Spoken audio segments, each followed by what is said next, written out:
Hello, everybody. Welcome to Calm Your Mind's second conference.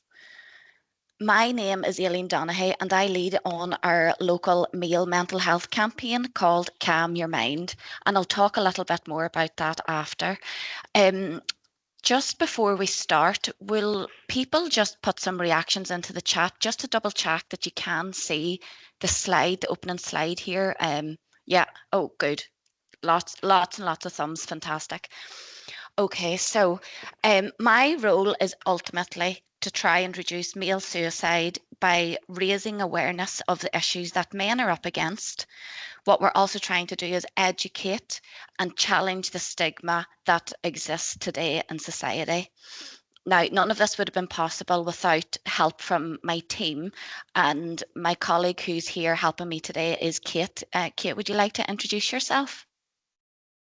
Thanks, Aileen. Good morning, everybody. I'm Kate Basley. I'm the Mental Health and Wellbeing Lead in Halton Health Improvement Team. I'm going to be overseeing your questions and answers today. So pop any questions you have for our speakers in the Q&A icon at the top of your screen. Thanks, Kate. And just a little bit of housekeeping then before we get started. There is going to be some themes of suicide, so please take care of yourselves. If you need to take some time out, please do.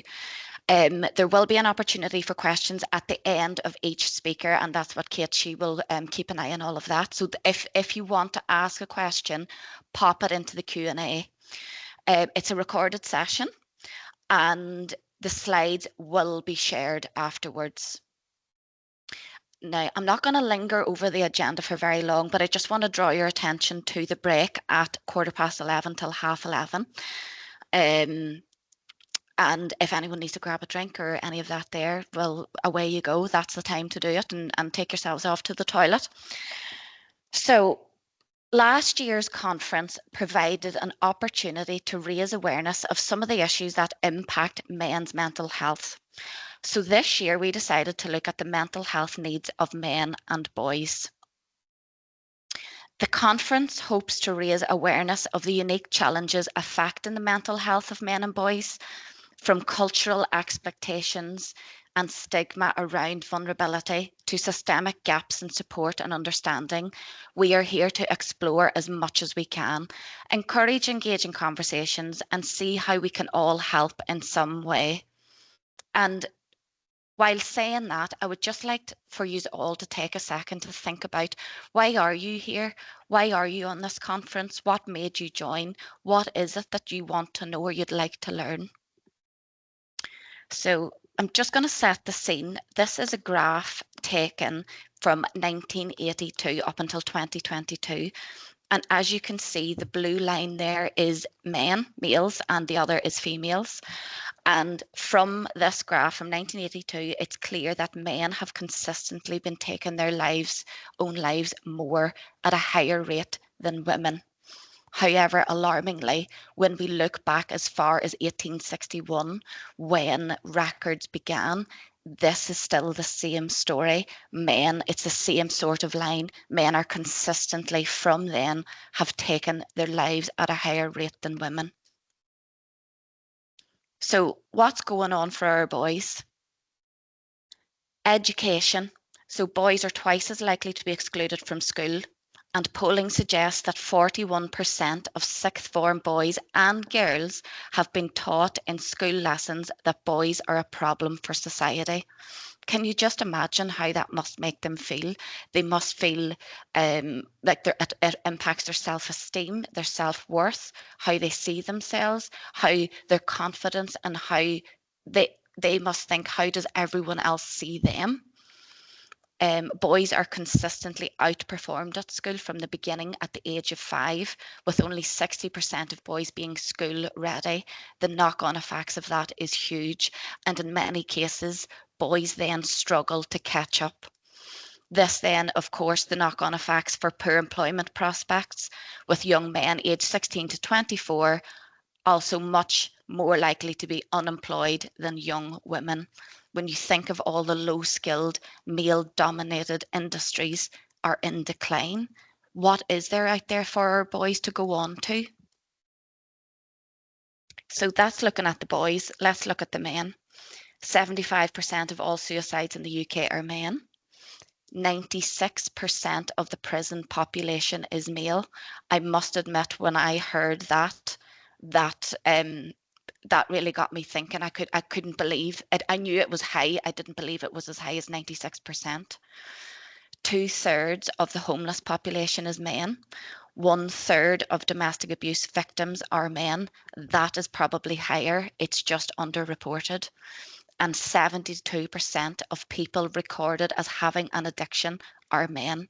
So that gives an insight into how our men are coping and what they're doing to try to get on with life's stresses. So looking at what men say, this slide is a survey that was conducted by the Priory Group of 1,000 men. And I am sure all of us here have heard some man close to us saying one of these statements. I don't wish to be a burden to anyone. This stigma, they don't want to be judged. We all know that men don't like to worry the people that they love. And in a society where it's hard to know how to be when you're pulled in all different directions of how to be a man, or when is it right to be a man, and all the different definitions, it can be extremely difficult for them to figure out who they are. So on that note, here in Halton, what are we doing about it? So this, I said earlier in the introduction that I was going to talk to you about Calm Your Mind. So Calm Your Mind is the male mental health campaign that I lead on. And this is a screenshot of the backbone of the campaign, really, which is our website.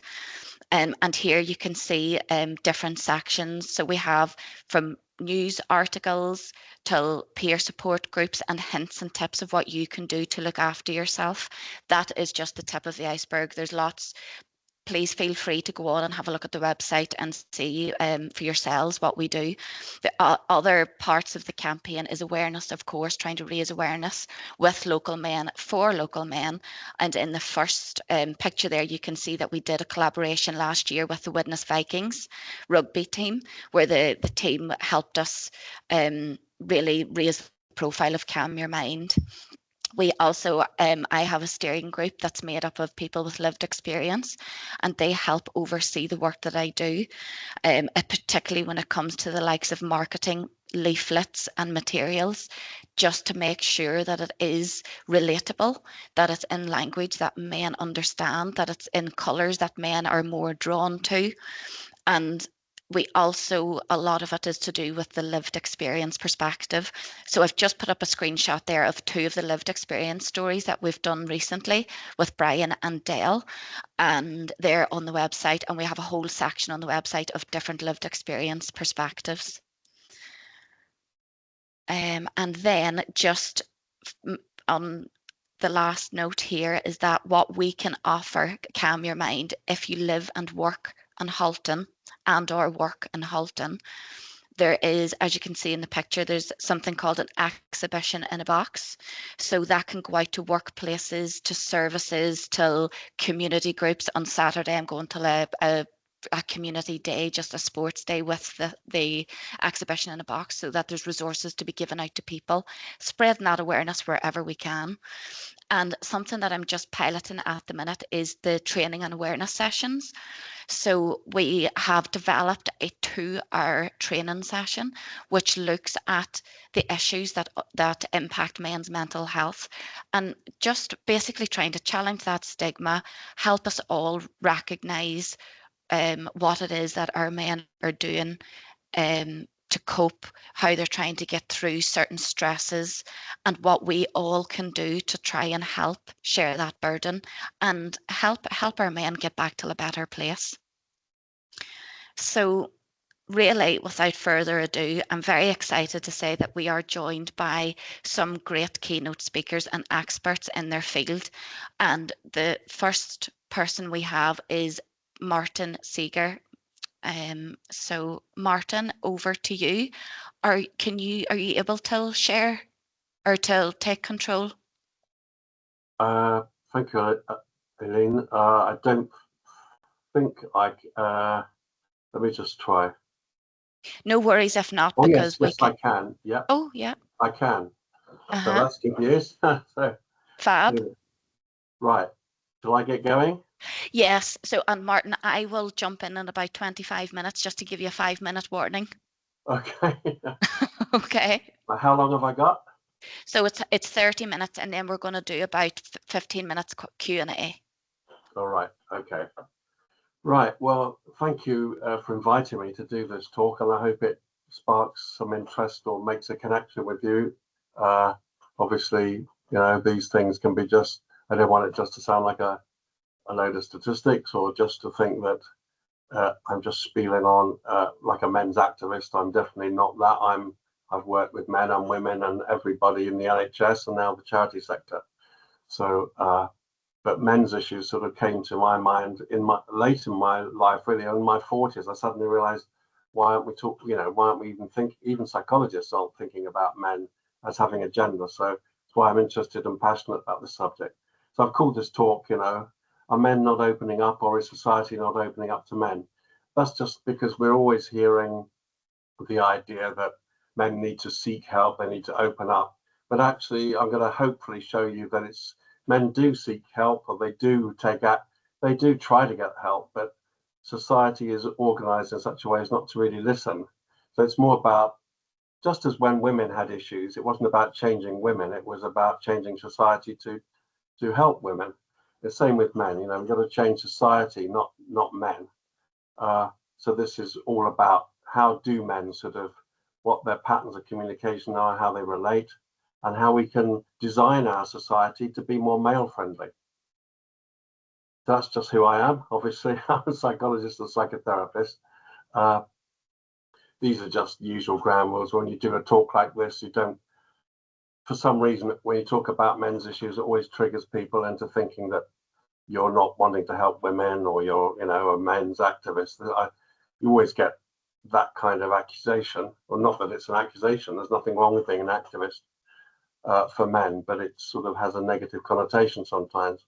So just saying on this slide that men and women live together, they share the world, they create children, they're in it together. They're not against each other. We're all in this together as human beings. If we help men, we'll help women and children.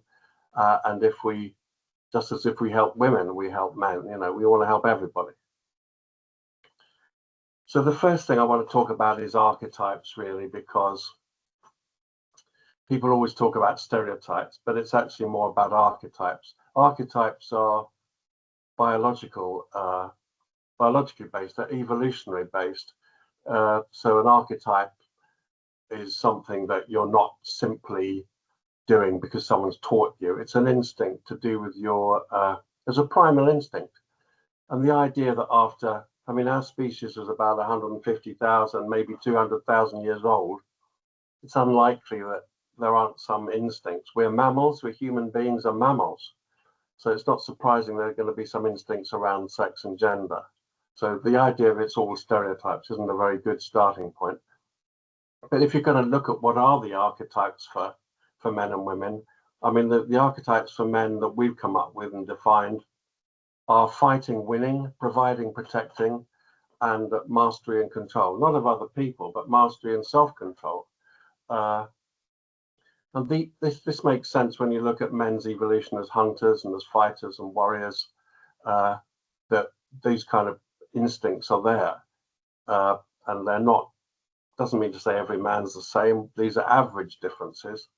But these are archetypes that we need to take account of. So, example, if you're trying to tell a man to seek help, you've got to tell a man that seeking help is something that is going to take control, not lose it.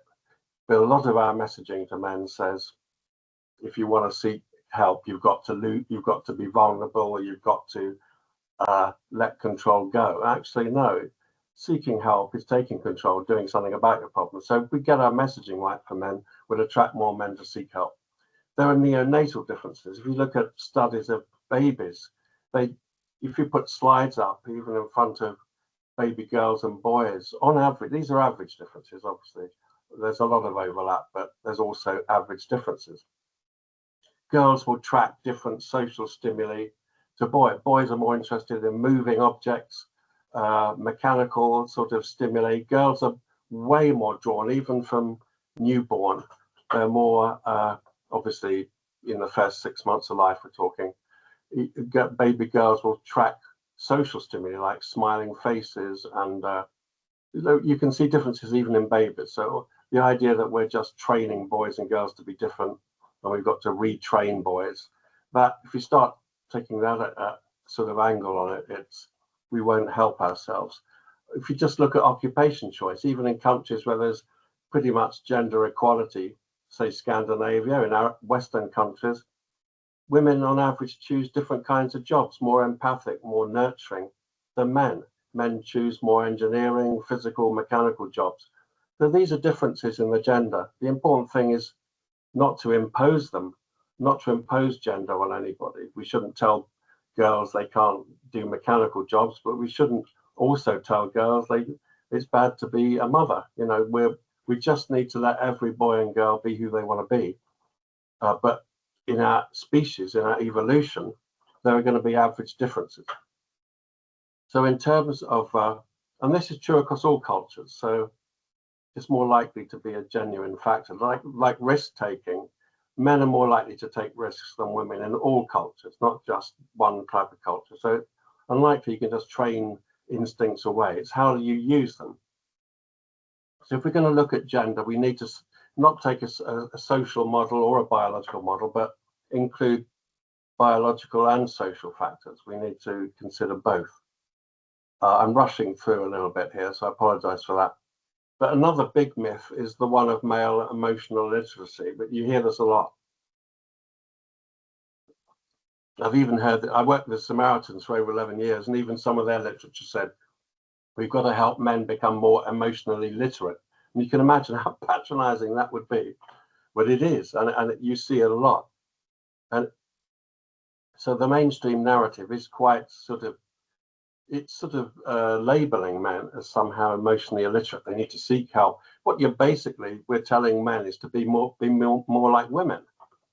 Why should, we need to help men in a way that is male friendly and respect their characteristics, not simply say that you need to sort of behave in a more emotionally focused way.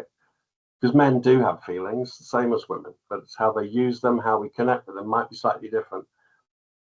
So we don't want to stigmatize men as emotionally illiterate, but that's sadly what we're doing. In schools, we're telling boys, come on, you're not emotional enough, you're too this, you're too that. So our whole approach to boys is judgmental. And the cardinal rule of therapy and psychology and well-being is not to be judgmental. And yet we're being judgmental about all of our boys. So it's a little bit sad. So the problem is in us, our society, and not in boys themselves. They haven't changed. Boys are still boys. So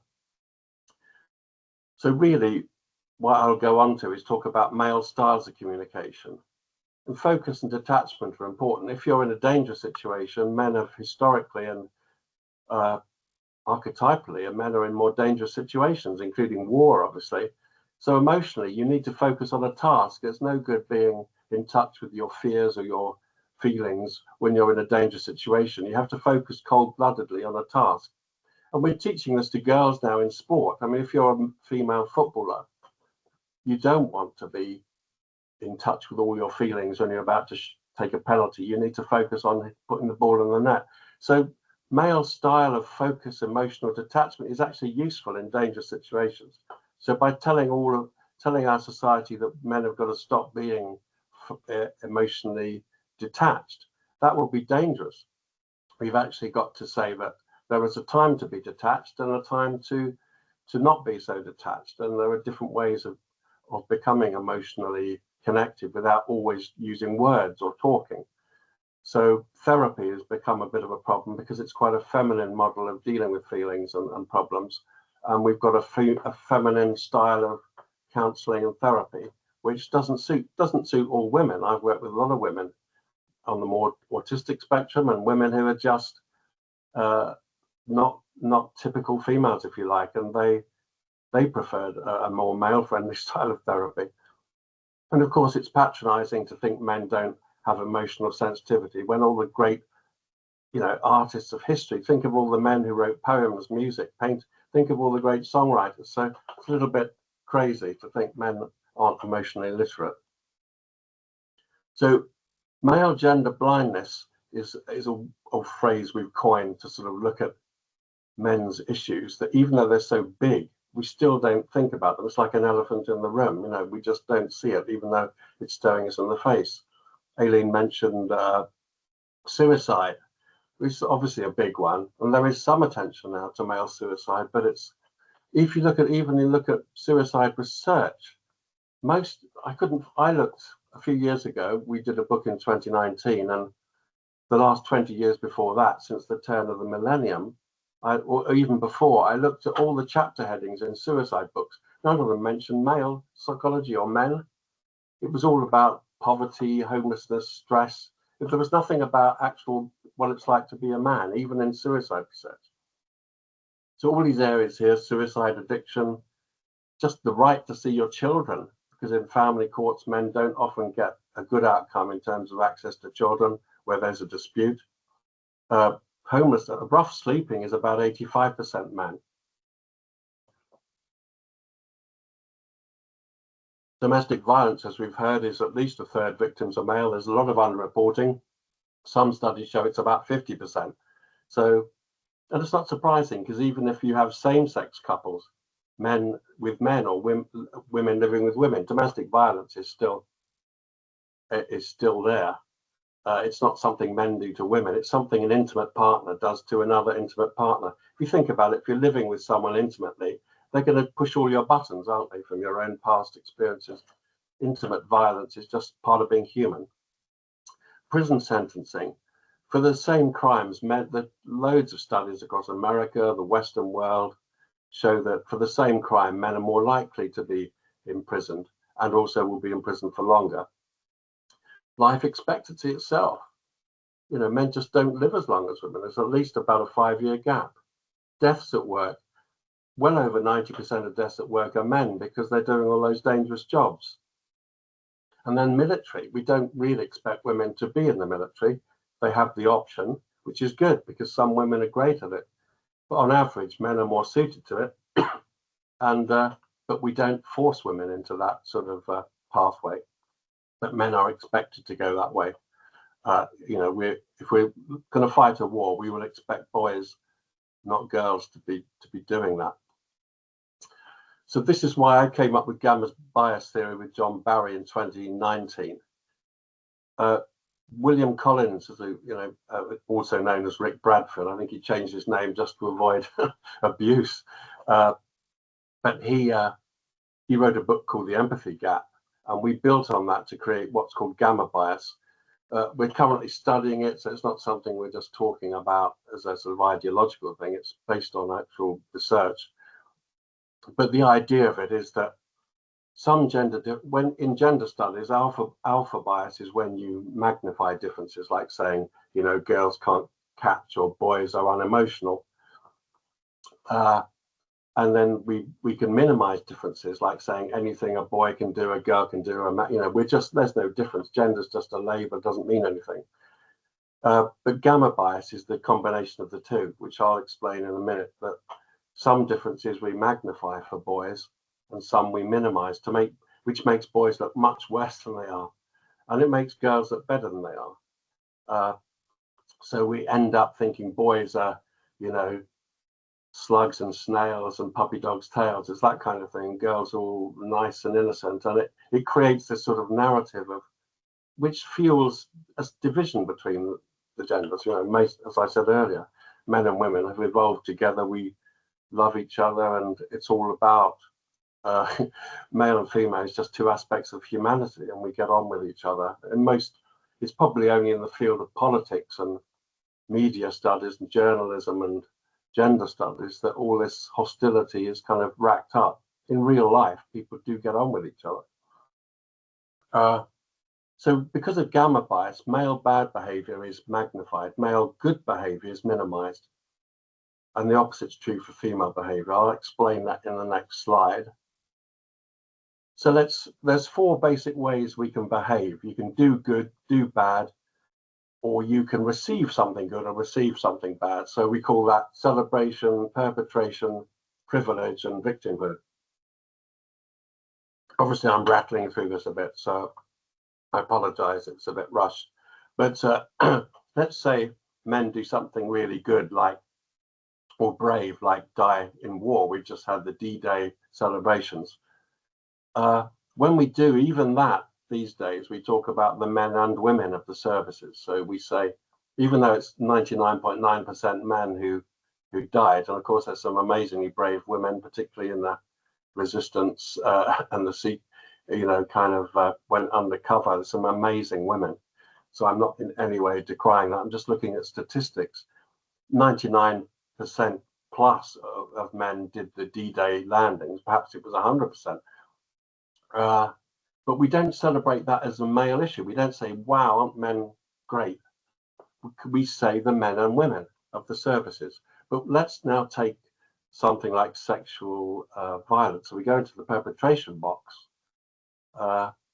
There's a load of women who sexual offenders, not as many as men for sure, but there are significant numbers of women sex offenders and women who are abused. But we say, and domestic violence is a case in point, but we still talk about domestic violence as something men do. So basically, when it's a bad thing, we emphasize male gender. When it's a good thing that men do, we kind of don't make it a men's issue. And then when it comes to privilege, we make when men have privileges, if you or seem to have privileges, we focus on that. But female privileges like maternity leave and things like that, we think are just standard rights and protection in war. We don't look at women being protected by men as a privilege, which, is interesting. Victimhood, when men are abused in relationships, we just don't focus on male victims. We don't seem to have the same level of compassion for men when they're victims. We don't even, we don't include them. We've got violence against women and girls policy. We don't even call it a violence policy. We call it a violence against women and girls policy, and boys are just included as a subsection of that. And they even statistically, they do get recorded as female victims because of that misclassification. So we make it look worse than it is by underestimating male victims and underestimating male heroism and good actions, and emphasizing the bad things men do. And let's be honest, it's just a very small minority of minority of men that do bad things. Most men are very decent, as are most women. So institutional gamma bias, excuse me, we've got just the domestic violence models. The Duluth model was a model of basically a model just saying that all men have got to be men have to be treated as the villain of the piece and reformed and reconstructed in these group sessions. This model was debunked a long time ago, even by the authors of it. And Erin Pizzey, I don't know if you've heard of her, but she was basically the founder of the refuge movement. She set up the first charity for domestic violence victims in Chiswick in London in about 1971. She quickly realized that women were also being violent to the men in their lives and tried to set up something for men. And she got booted out of her own charity. She got death threats for trying to help male victims. So we're talking about something, quite a heavy level of bias here. And this doesn't get, even when you raise this, and I'm raising it today with you, and you're all listening to this because you're ahead of the game in society. You're people who actually are thinking about this. Think of all the people who aren't thinking about this. So the problem is that this bias carries on, because even when we do raise it, in a biased system, when you raise the bias, people will recognize it for a few minutes, but then it just goes back again because of the very bias you're talking about. in the British Psychological Society, we created a male psychology section. It took me 12 years to do that.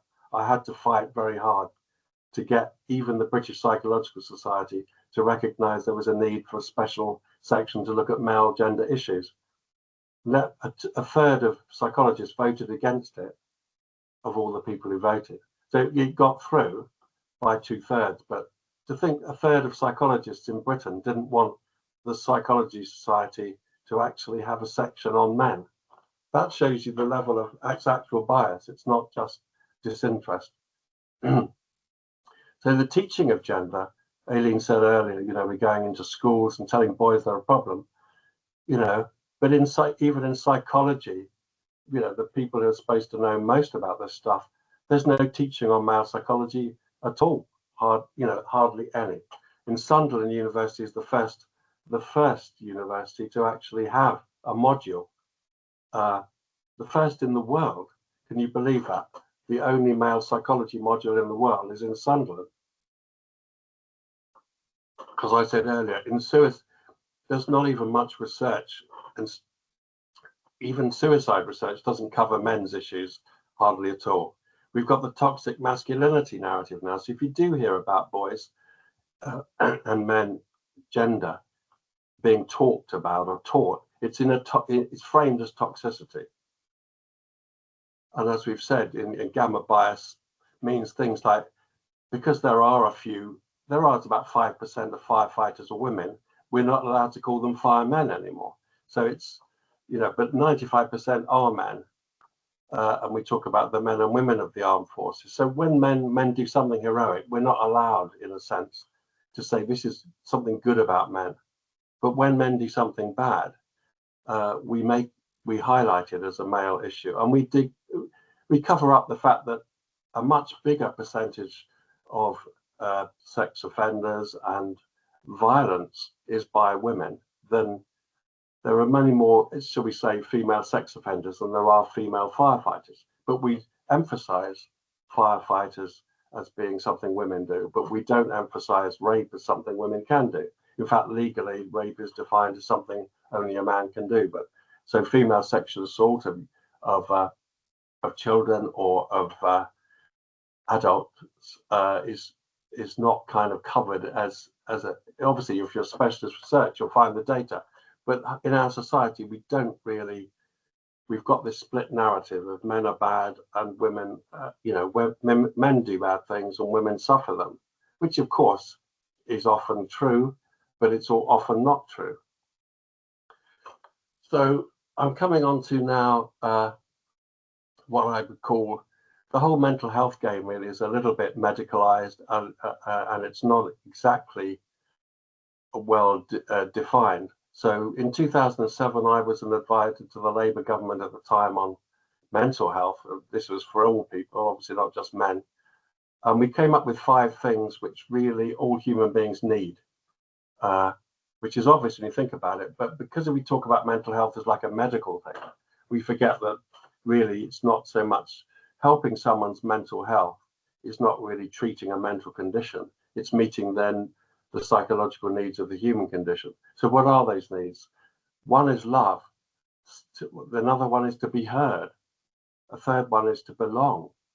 A fourth one is to make some difference. Everyone needs to feel they make a difference to something. Even babies like to feel they can push something and it makes a difference to it. I mean, we're evolved to want to make a difference. And of course, we all need some purpose and meaning. So these are universal, they're not gender specific. But if we're going to help men, we need really to design services that meet those needs in a gender friendly way. I've probably not got quite enough time to cover all of this, but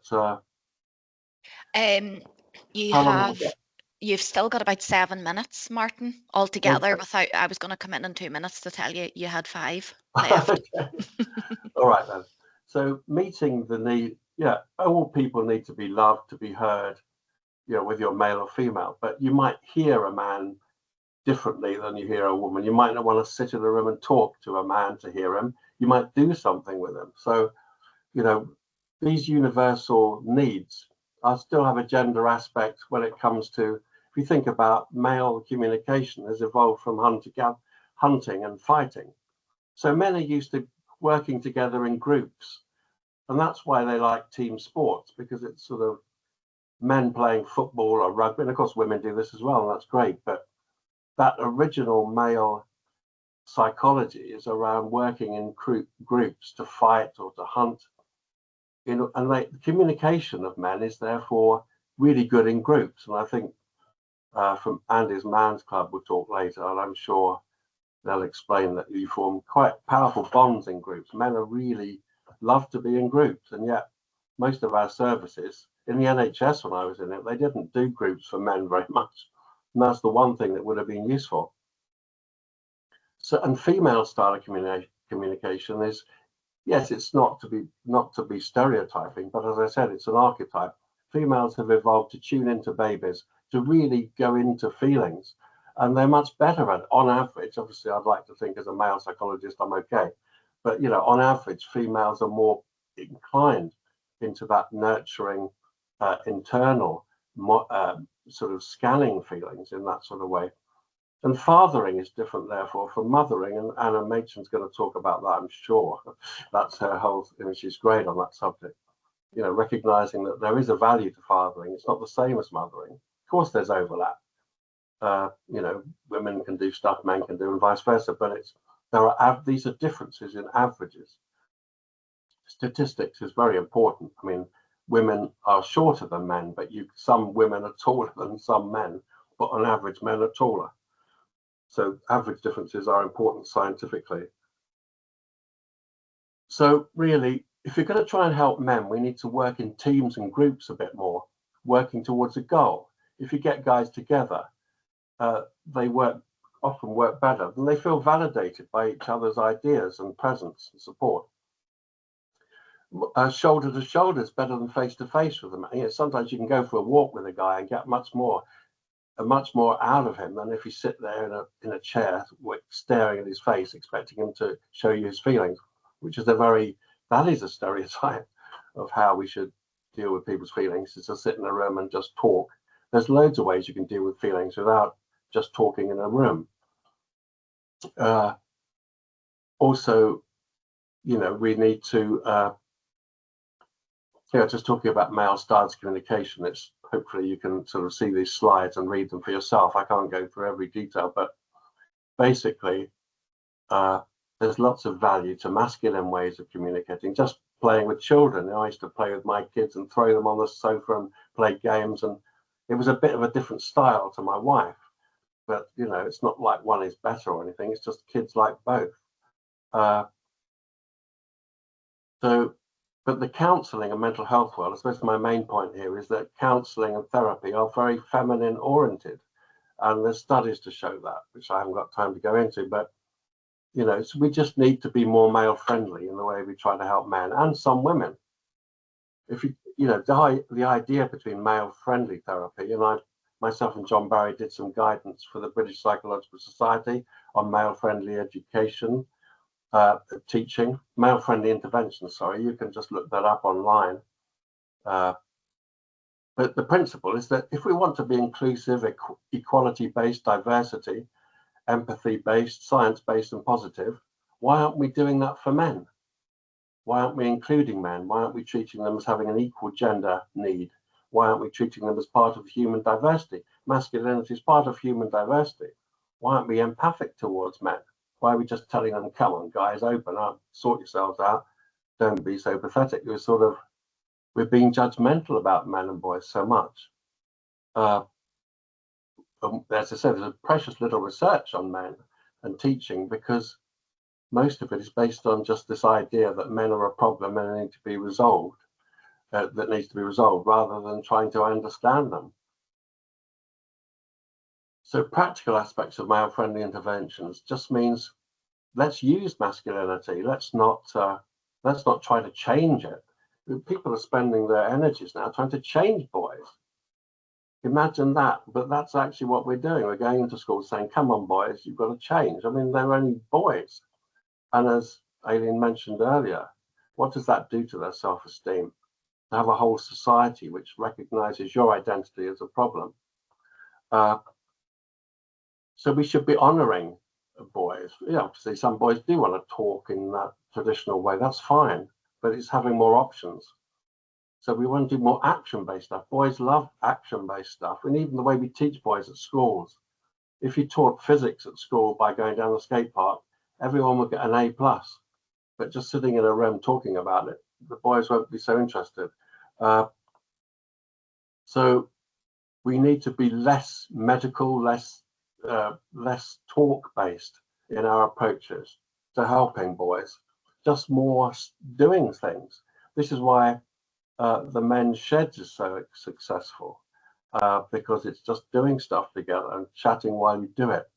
Male bonding, honoring male language, banters. Even in the Samaritans, we had to teach them to accept the volunteers. I said, if a man banters with you, let that happen. It's a connection. Don't challenge it as being, come on, you've got to talk about your feelings. So we've really got to change our attitudes. And an example of this is the project I did with the Samaritans in 2014. We basically, the hypothesis was, let's change the way we listen to men and they'll talk for longer. Because the Samaritans, people don't often acknowledge this, but the Samaritans gets 50% male callers, which means we're often telling men to seek help, but Samaritans had that sorted years ago, because by having an anonymous telephone line, 50% of your callers will be men. Martin, just to let Yeah. you know, your time is practically there. Okay. So basically, all we did was teach the volunteers to listen differently. We taught them about blues music, men's feelings in songs, men's banter, taught them how to connect with men. And then we found that and of course these slides hopefully will be available. Yeah, they will. Everyone. Yeah, so you'll get a copy of these slides and you can look at them at your leisure.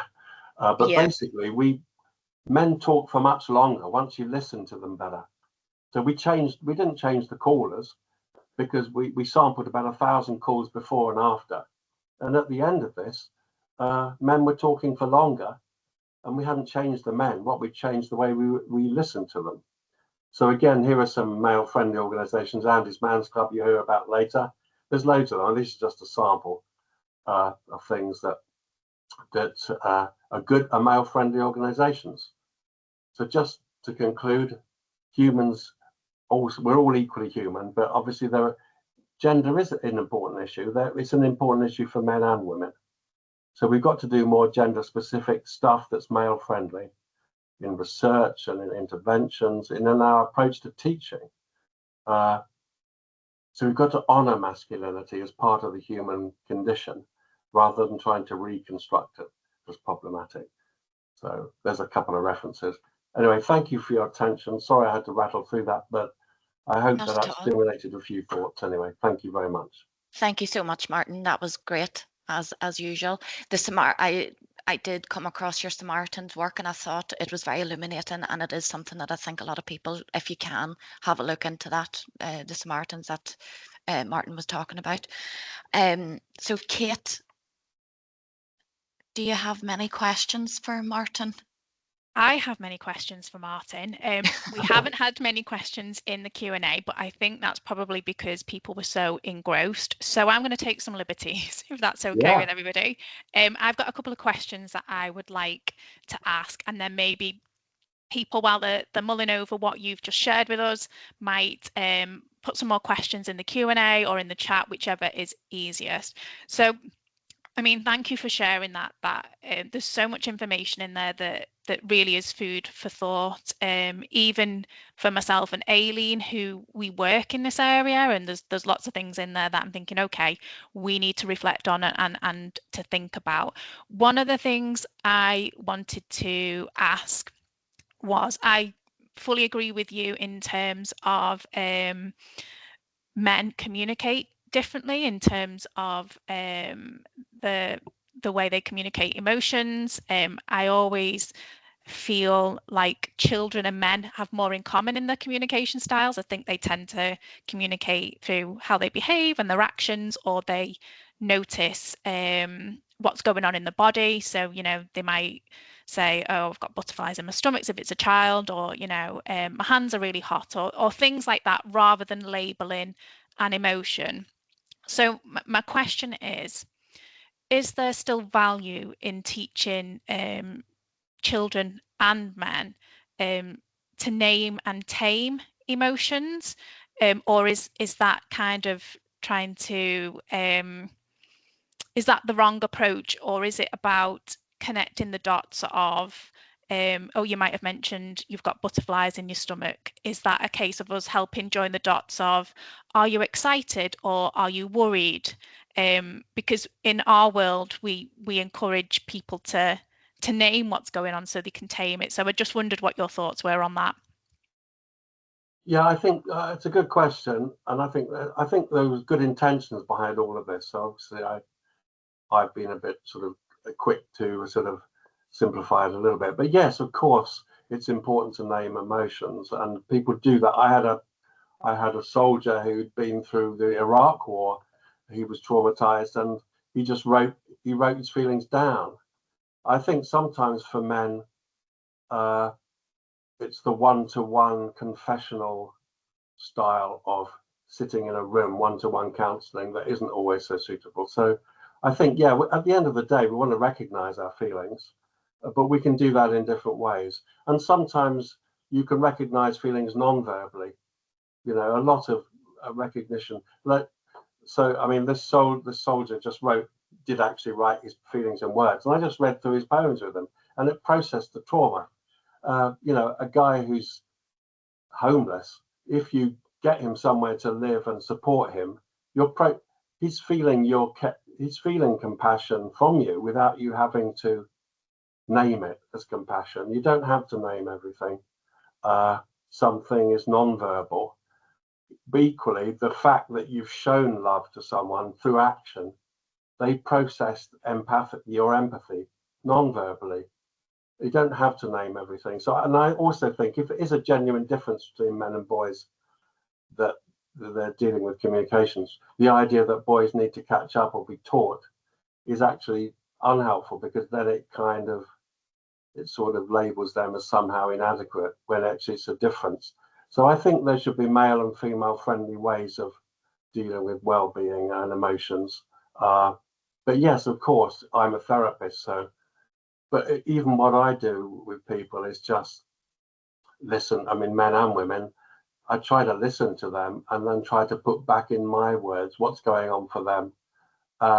And that recognition, the processing of a feeling, is when a feeling is heard, it changes something. It's a bit like, you know, it's a bit like you see these people on Long Lost Family when they've met their biological relative and suddenly something changes in them.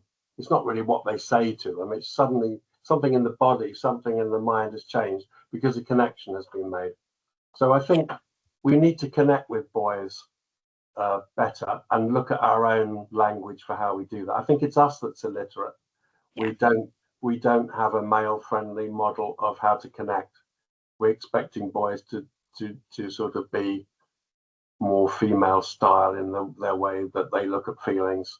So it's a bit of both. But yeah, there's always a value in trying to get people to name feelings, as long as that's what they want to do and you're not pushing them into that when they don't really want to do that.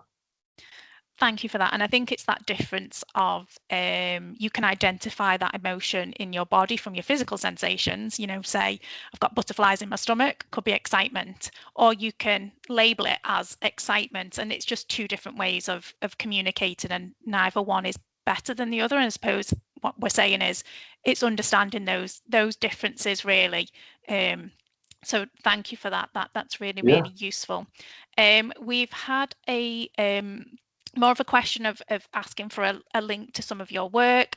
So you mentioned about counselling being feminine and some of the work that's been done around that, saying they run a peer support service with Parents in Mind in Halton and St Helens.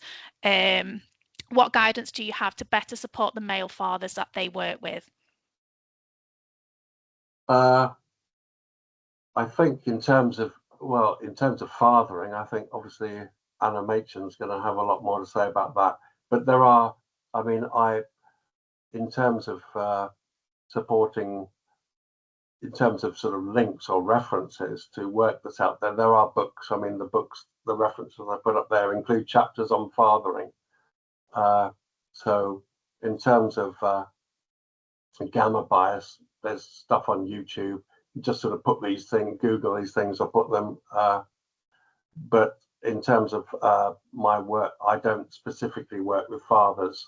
But obviously, in terms of parenting, male styles of parenting, fathering is undervalued.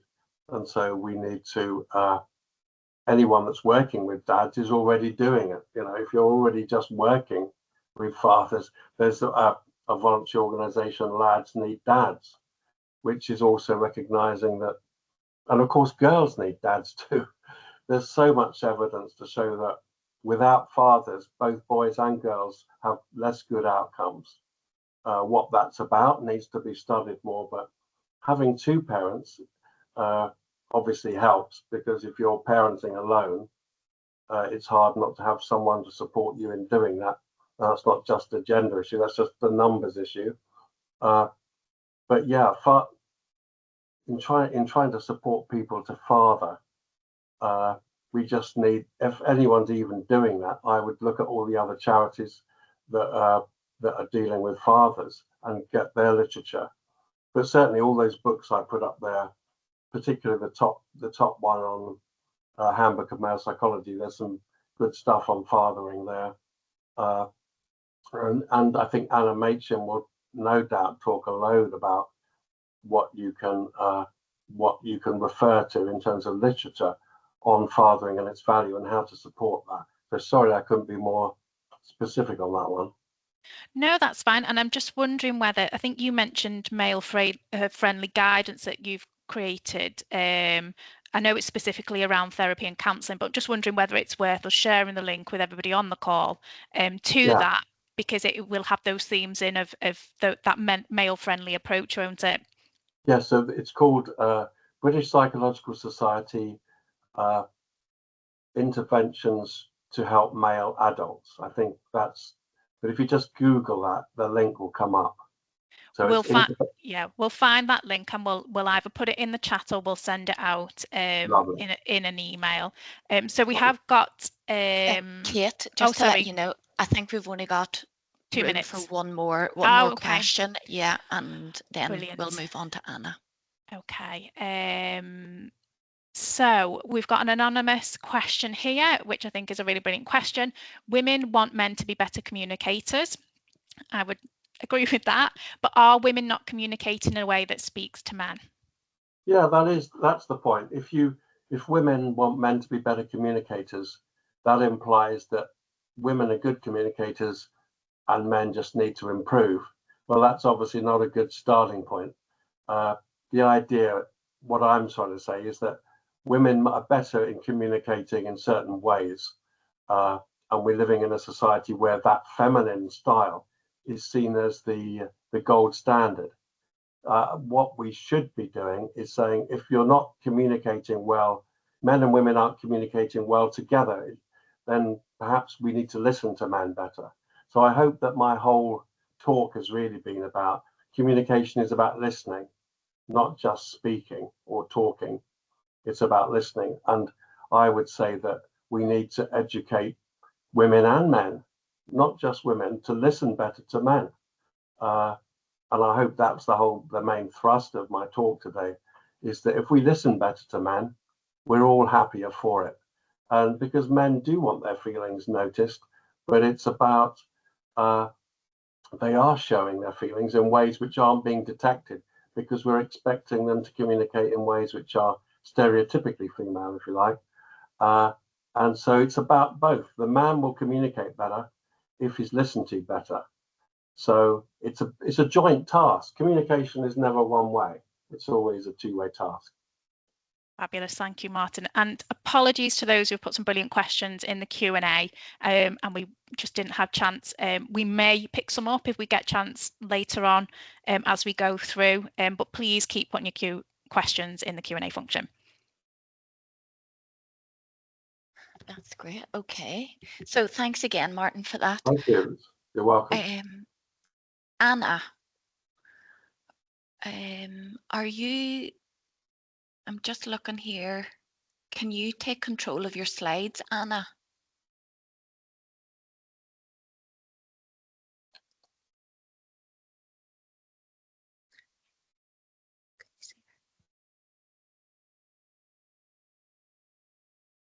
Oh, something's happening.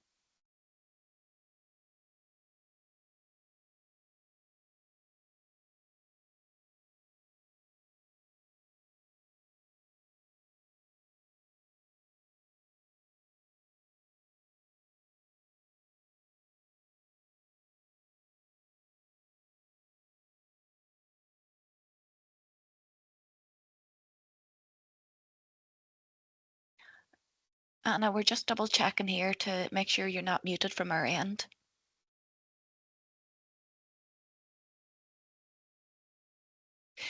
Can you unmute yourself, Anna?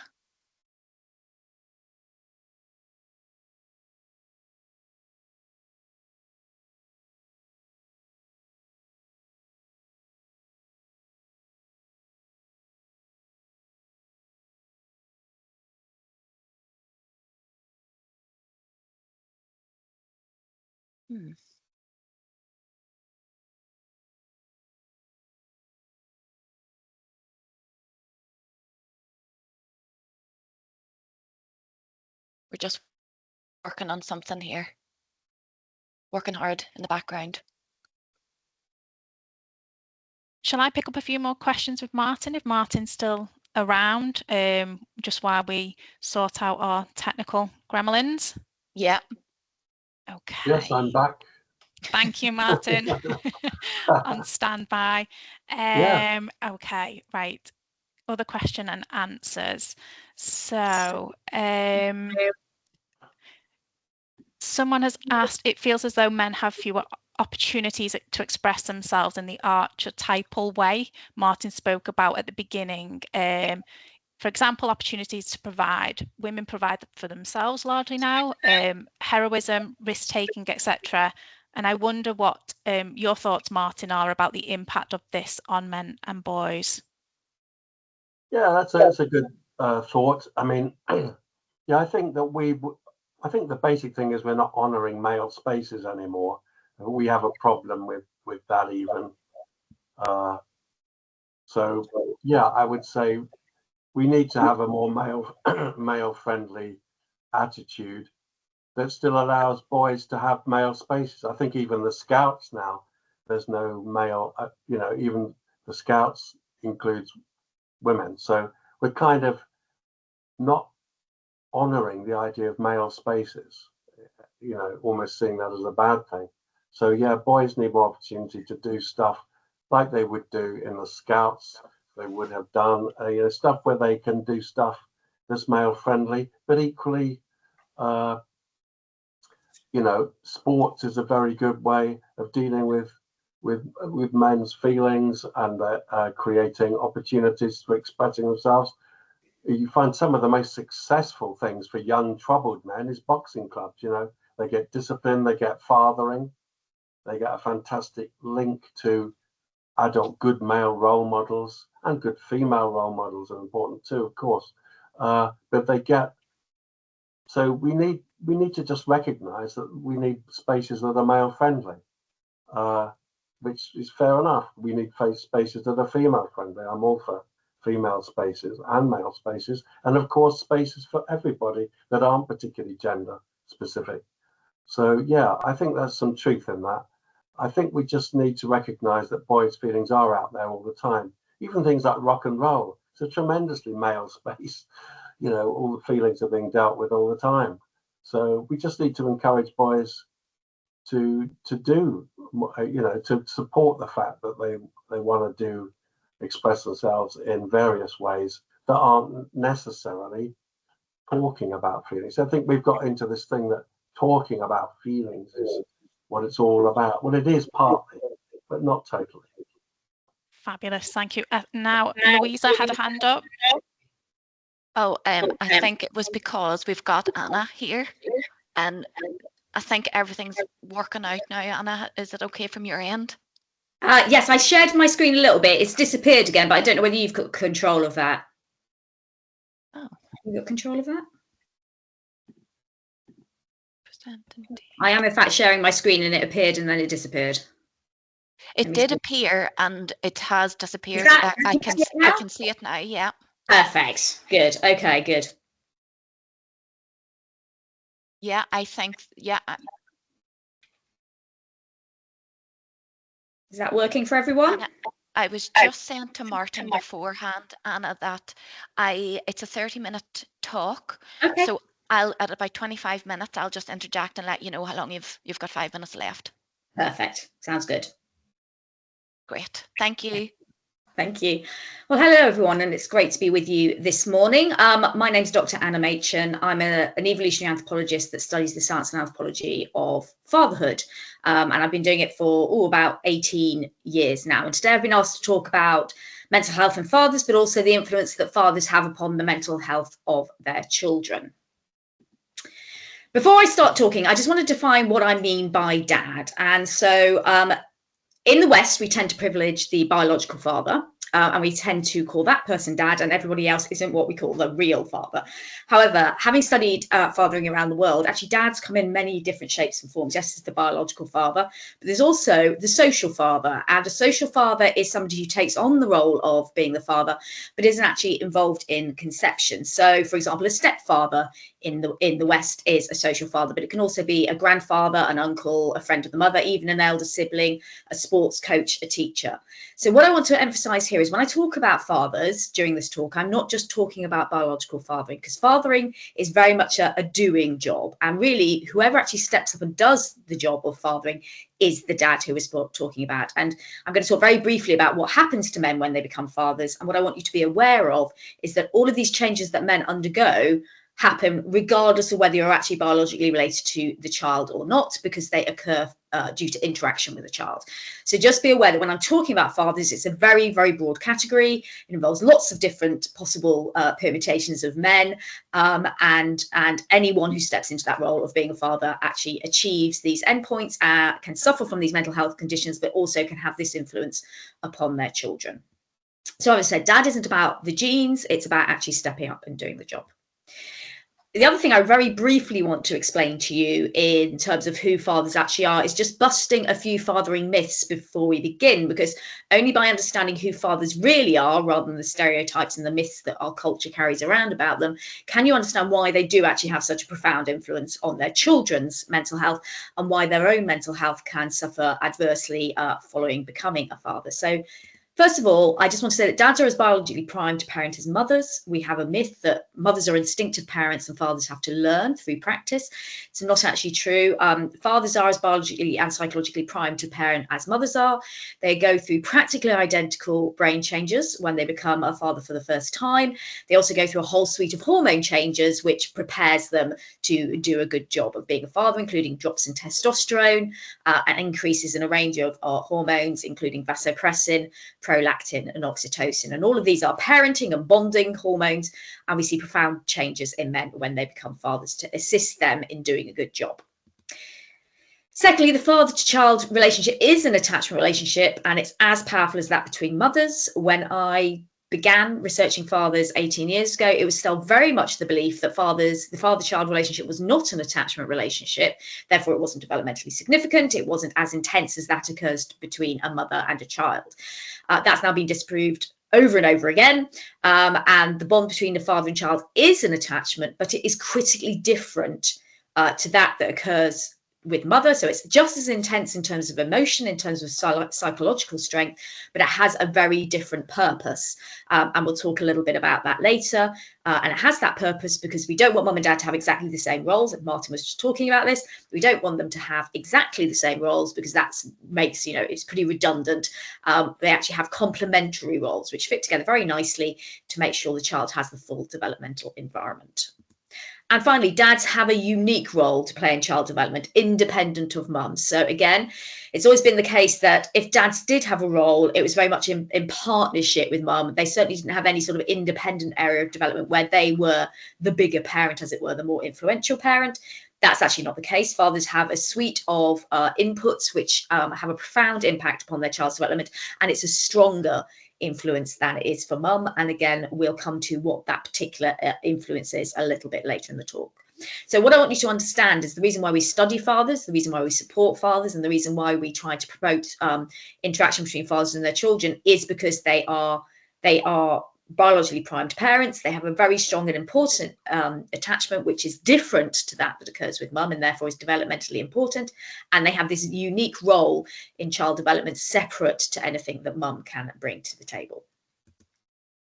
But let's talk about paternal mental health to start with.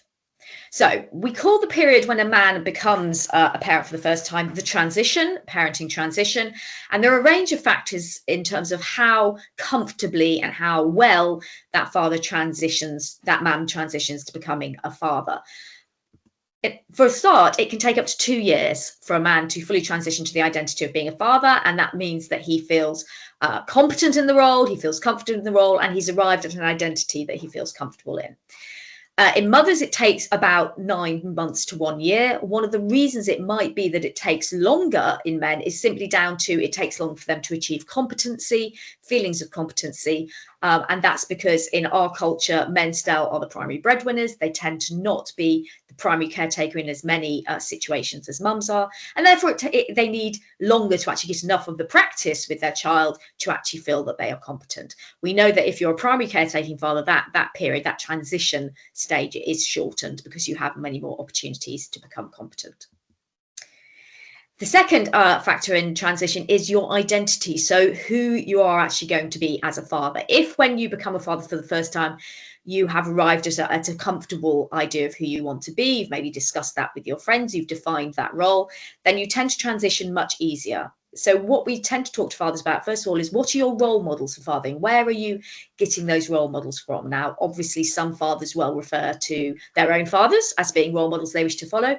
Other fathers who maybe didn't have such a good input from a father figure in their life tend to turn to maybe other possible examples. It can be a friend's dad as they were growing up. It can even be fathers that they've experienced in literature or film that they feel offer a good role model to follow.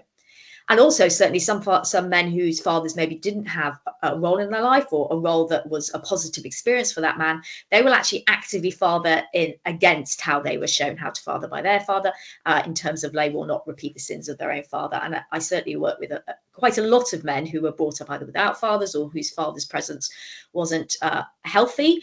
And they certainly worked very hard to father in opposition to the example they were given. So first thing is to arrive at that idea of who your role models are, have a sort of a search around who you think you want to emulate. Secondly, men who have a defined role tend to transition more successfully. So men who've decided what kind of role they want to fulfill, there's no right or wrong in this. Fathering comes in many different permutations, but men who have really come to an idea of who they want to be tend to transition more easily. Competency, as I said, is a big factor. The more competent you feel as a parent, the quicker you feel competent, the quicker the transition will be.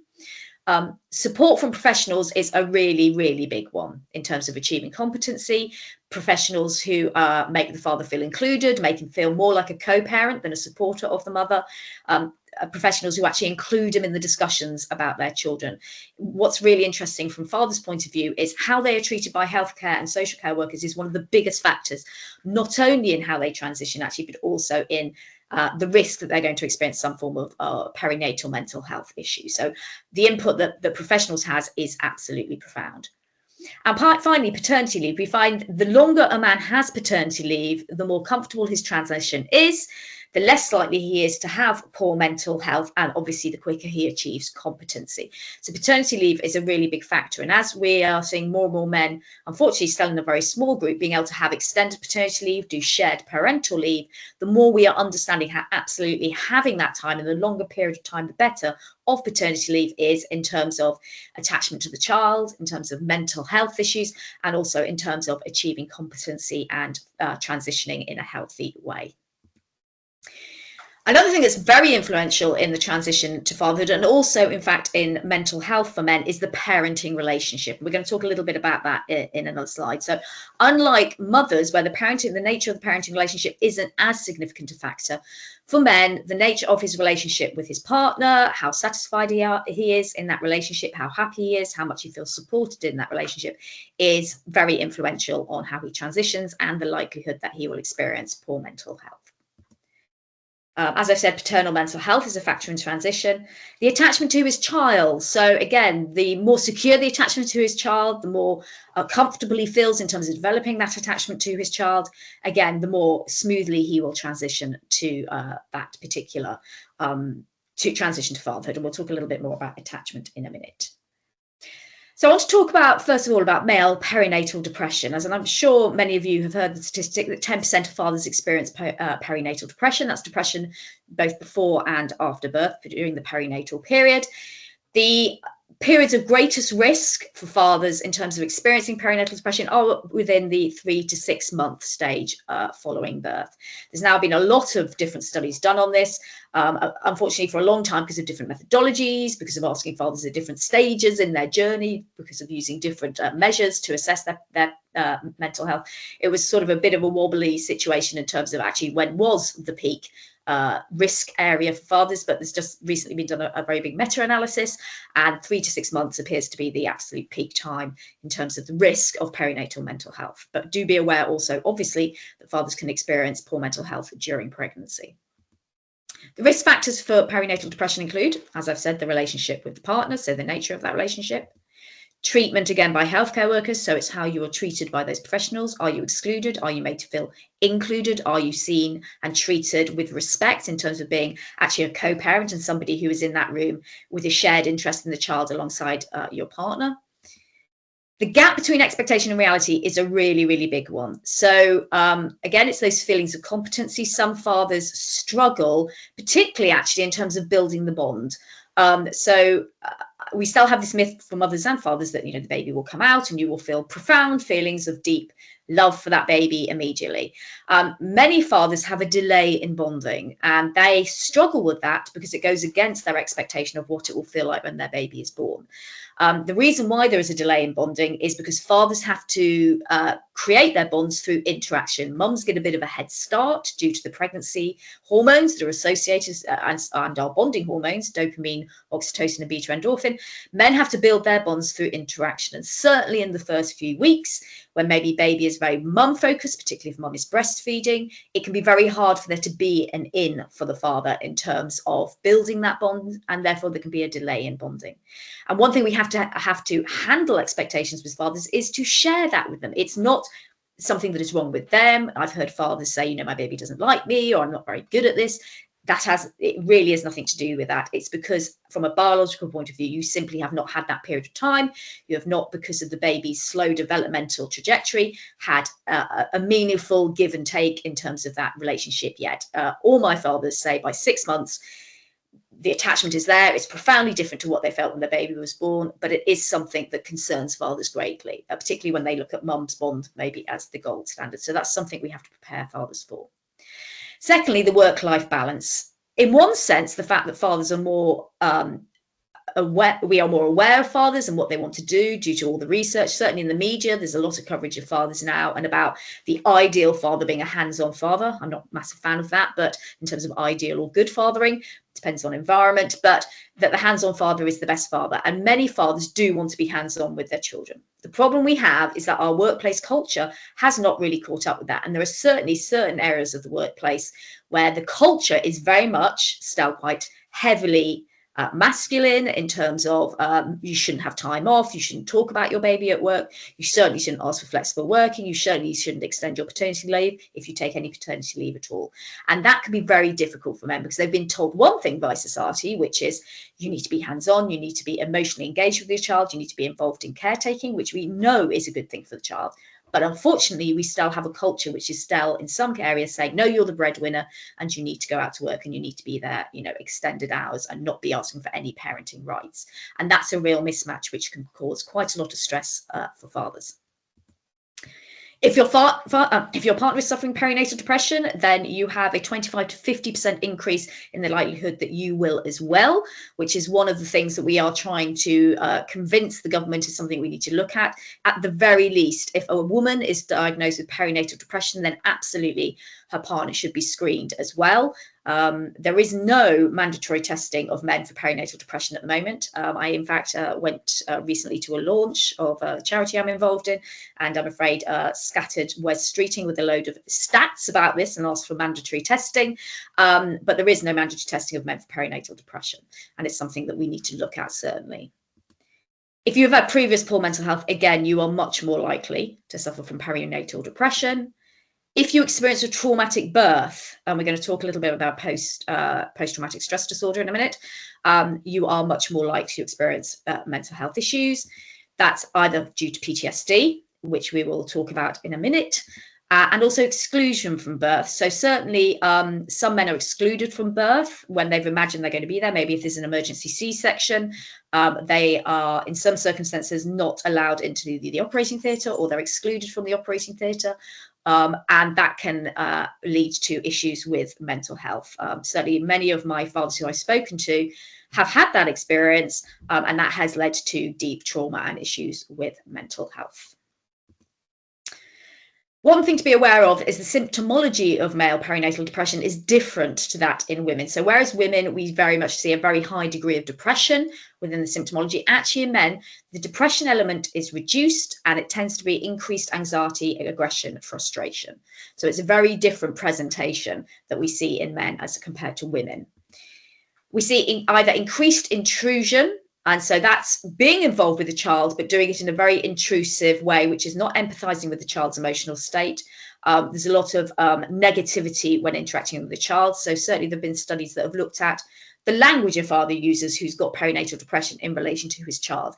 Much more negative, much more self-criticism in the language he uses towards himself when interacting with his child.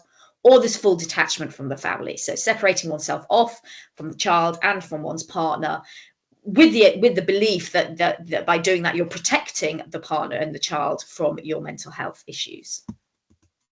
As I said, withdrawal from family, and there is a high degree of self-medication in men, so either using alcohol and or drugs. We see that regularly. Men use these to attempt to deal with their feelings and to because there aren't really very many outlets for them to talk about this, and certainly they carry a lot of shame about having perinatal depression, and therefore there's a lot of self-medication. Now, obviously, the reason why we need to deal with perinatal depression is because it has a profound impact upon the father. But beyond that, it has a very profound impact on child outcomes, because we know that fathers have a unique developmental role with their children. So we know that fathers' prenatal mental health is predictive of child behaviour at 3 years. So in terms of that child's ability to control their emotions, emotional inhibition, their ability to interact in a pro-social manner, that's sharing, caring, helping, their ability to handle social interactions appropriately, their development of social language, all are impacted by the degree of poor perinatal mental health in a father. Fathers with actual and perceived poor mental health increase the risk of child withdrawal. And so that's internalizing behavior. So that's children who don't show their distress by externalizing, by, for example, lack of emotional inhibition or inappropriate or antisocial behaviors, but that it increases the likelihood of withdrawal and actually internalizing that distress. Postnatal or perinatal depression at 2 months increases the risk of child behavioural difficulties at 3.5 years, and poor mental health and behavioural misconduct and peer relationship problems at 7 years. This is a particular risk for boys. And we heard Martin talking about boys and the impact that fathers can have on boys. And this is one of the profound impacts that fathers have. And finally, perinatal depression at 9 months is linked to poor verbal expressivity. That's because fathers are the parent when it comes to the development of social language. I just want to highlight here why having a father who has perinatal depression has this impact. If you think the father withdraws from the family or is inappropriately intrusive or negative when interacting with the baby, the reason why all of these developmental outcomes appear to be within behaviour, within the social sphere, within the development of social language and mental health is because fathers are the parent when it comes to scaffolding the child's entry into the world beyond the family. So any development that's associated with the social sphere, whether it be appropriate behaviours, social behaviours, pro-social behaviours, executive function, emotional regulation, mental health, all of these, the father is the primary parent when it comes to underpinning that development. And that is why when he is not involved due to poor mental health, we see these outcomes. So what interventions? I'm going to have to speed up a little bit. What are the interventions? First of all, we have prevention. So preparation of the parenting relationship. One thing we are really lobbying for at the moment is within antenatal courses for there to be at least a whole session looking at preparing the parenting relationship for after having the child. 2 key areas. First of all, conflict management. And secondly, accepting difference. Fathers and mothers parent in different ways. They are supposed to, but sometimes that can be one of the stumbling blocks within relationships, is that maybe one of the parents thinks the other parent isn't doing it right. So we have to understand the fathers and mothers parent differently, and that is the way it's supposed to be, and accepting that difference. Identification of attachment issues prenatally. There is a prenatal attachment measure developed by Condon, and that can be used to predict whether or not someone's going to have problems postnatally. Discussions around identity, so what kind of father do you want to be, and handling those expectations about work and about bonding. Identifying a support network of peers that you will talk to. Fathers find it very difficult to talk to their partners because they feel they have to be the emotional rock, and maybe their partner's going through their own issues. So identifying a support network, probably outside the family, that the father can talk to, and as much paternity leave as possible. So what are the paternity leave options which will work for that father particularly within his financial boundaries?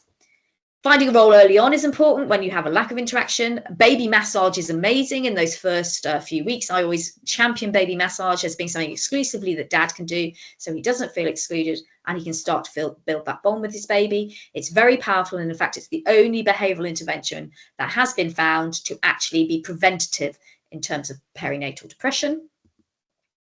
Identification. The problem we have at the moment is there is no male-specific measure for perinatal depression. What tends to happen is they tend to use women's measures and plonk them onto the men.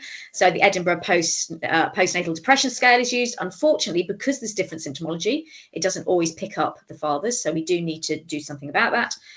Peer support is important, as I've said, and self-care. So remembering who you were before you had a baby, and if people offer to look after your baby, taking that time not to do chores, as we always say to mums, but actually taking time to either do something that is just for you, whether it be a sporting activity, going to the pub, whatever it might be, or indeed spending time with your partner. Oh, and obviously professional intervention if it gets to that point.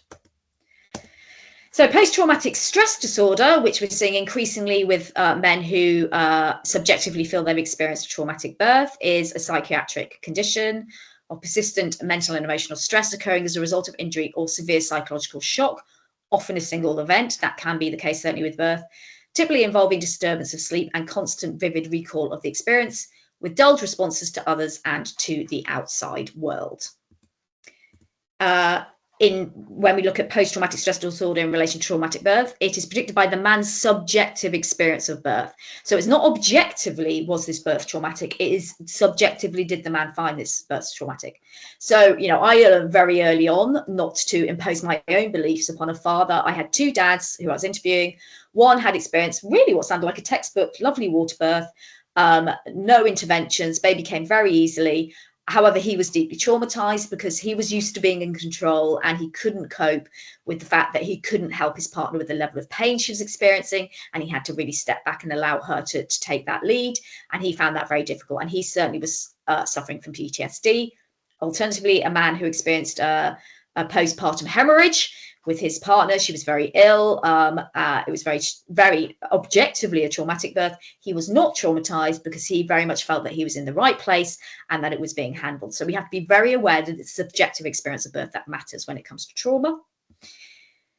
Lack of education regarding childbirth risks. We try to maybe in antenatal sort of scoot away from the risks of childbirth. We don't want to scare people, but at the same time, there is a balance.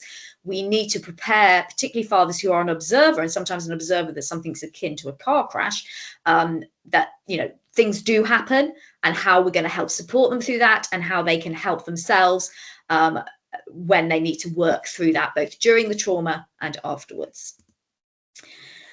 Lack of support and information during birth from healthcare workers. A lot of men still feel excluded from the birth process, unfortunately, by healthcare workers, and therefore they feel very much alone in the birthing room. And we need to try and find a way that they feel like they're part of the team and they are experiencing equal support to mum, so that during that traumatic experience, they feel that they are being held during that experience. The level of antenatal anxiety is also predicted. So if we have a father who's very anxious about the pregnancy, the birth, and afterwards, he is more likely to subjectively believe he's experienced a traumatic birth and therefore experience PTSD. The symptoms include avoiding certain situations or memories. So certainly avoiding talking about the birth, avoiding thinking about the birth, maybe avoiding looking at photos post-birth, avoiding the hospital where the birth took place. All of these things are representative. Feeling emotionally numb and separate from your daily life, so very much in a bubble and everything's going on beyond the bubble, but you feel like you can't reach it. Disturbed sleep, self-medication again, and resentment towards the baby or difficulty bonding. Certainly some fathers experience this, particularly if it's been a traumatic birth, because they tend to perceive that the baby has caused this issue with their partner, and therefore they feel resentful towards the baby because the baby has caused the partner to be in this particularly extreme and dangerous situation. So the treatments, early identification of treatment with CBT or EMDR. EMDR is particularly successful. Postnatal debrief offered regardless of the objective view of the birth. So all fathers and all mothers, in fact, should be asked about whether they wish to have a debrief following birth about their experiences, so they can ask questions and they can process that.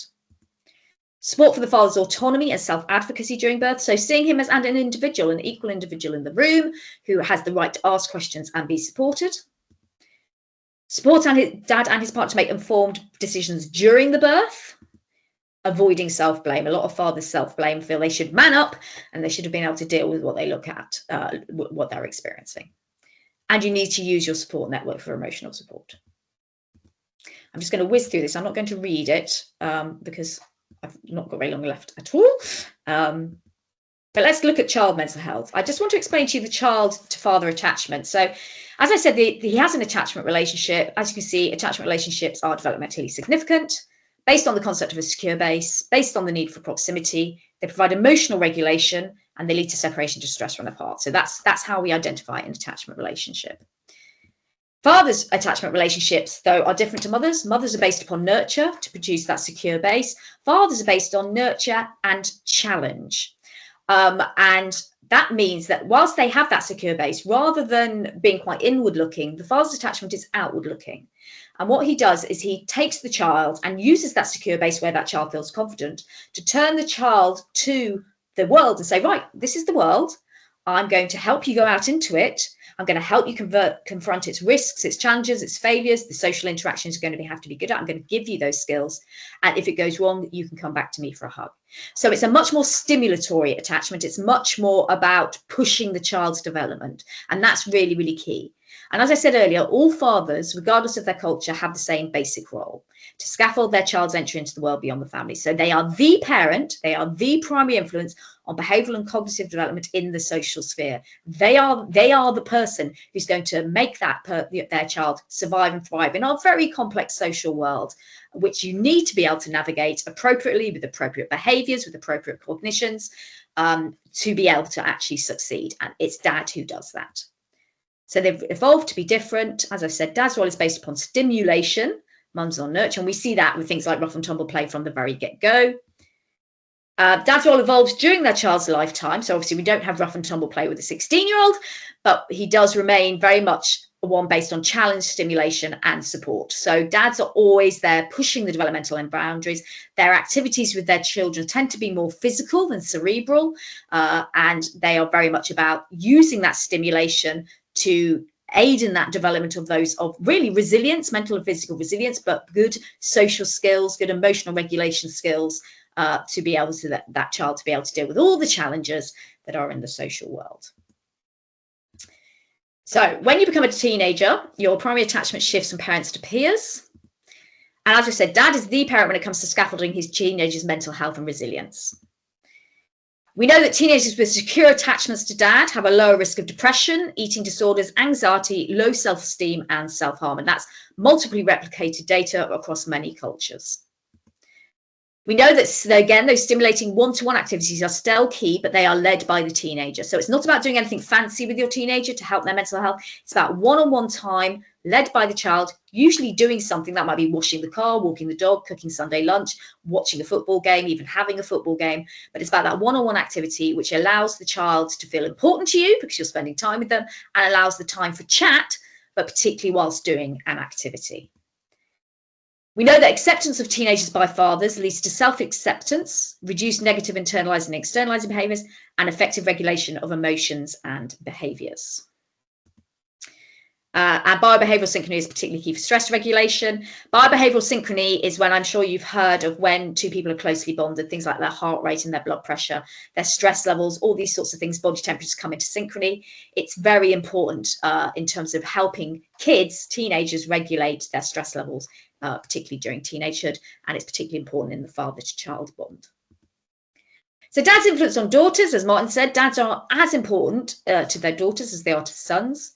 So we know that fathers who have sensitive, secure attachments to their daughters, have daughters who have increased academic and occupational success, have good mental health and self-esteem, have reduced behavioural and emotional problems, particularly during the teenage years and particularly in high school, particularly in those interactions with other girls, reduced risky sexual behaviour, and positive overall relationships.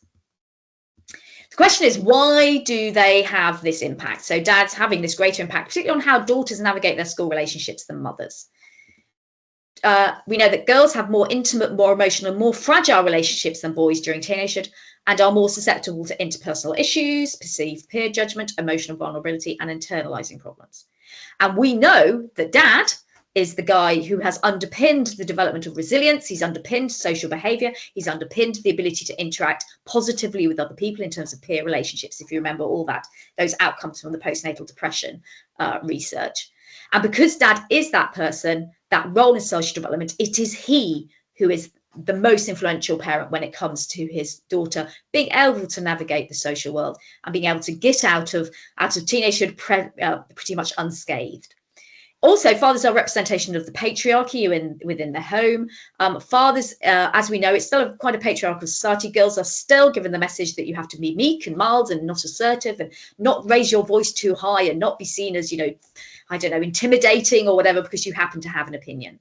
But if you have a father who brings you up with a secure attachment and tells you your opinions are valued, you raise your voice, you tell somebody what your needs are, you have the right to be heard, then daughters are much more likely to go on and actually have all those positive outcomes. So we think it's also where a father, as a representative of patriarchy, as a man, says to the daughter, you can be this person, you can be assertive and powerful and voice your needs, then that daughter will go on to have those good outcomes and be able to build those boundaries which protect her. So there are three key issues with Anna, boys. Sorry, just to let you know. Oh, there's about 5 minutes. Perfect. I am nearly done. So dad's influence on sons. There are three key issues when it comes to boys and young men. The first is the education attainment gap with girls. Identifying a positive masculine identity in this world where toxic masculinity seems to be something that's thrown around all the time in a very unhelpful fashion, and the very high rates of suicide.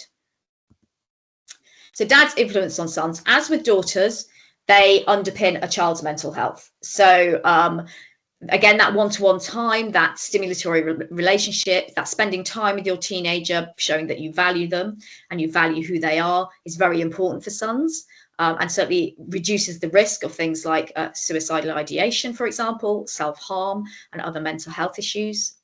Fathers are also the key influence in terms of modeling positive as opposed to traditional masculinity. So that positive masculinity of being, emotionally vulnerable, being involved in nurture, prioritizing relationships. Yes, embracing those things that make, you know, a boy in terms of activity, in terms of all those positive things, in terms of, you know, positively channeling strength and aggression and athleticism, all those things. We don't want to you know, we don't want to push those down, but we want to help that help the boy do it in a very positive way, as opposed to traditional masculinity where strength is used to overpower. Boys are seen as being superior to women, and aggression, untapped aggression or unrestrained aggression, is seen as a positive thing, and the idea that there are these traditional gender roles. And so a father has a profound influence on the picture of masculinity or the model of masculinity that a young boy sees. We know that positive masculinity leads to self-disclosure, reduced risk of suicide, and a confident, emotionally vulnerable, empathetic, and caretaking son, who hopefully is confident in his masculinity and sees masculinity as a positive thing. They are very important at the moment, obviously, because we have all these stories about toxic masculinity, which is the world's most unhelpful statement. It's about helping a boy see that masculinity in itself is not toxic. Being a boy does not make you a toxic person. That masculinity is a hugely positive thing if we channel it in a good way, in the same way that, you know, there are aspects of femininity. I mean, I always think you would never say toxic femininity. Anyway, and the fathers need to fill that void, which currently is being filled by unhelpful influences, because boys are questioning what is good masculinity, what is positive masculinity, how can I be a man in this world and do it in a way that I feel comfortable with. At the moment, there is that void which is being filled by influencers such as Andrew Tate, but we know that fathers have a key role in filling that void and helping their sons understand what positive masculinity is. Also, the power of books. I put that on there because we know in terms of closing the educational attainment gap that reading to sons from a very young age is very important. A study's just been done looking into it, and particularly fathers who read to their sons have a particularly profound influence as compared to mothers. So the power of books and spending time with your son when he's younger. So, summary. Fathers are the most influential parent when it comes to the mental health of their young adults, and that's because they scaffold that child's entry into the world beyond the family, and all of their interactions during development are about building resilience, about helping that child deal with challenge and failure and risk, and pick themselves up, brush themselves off, and deal with that.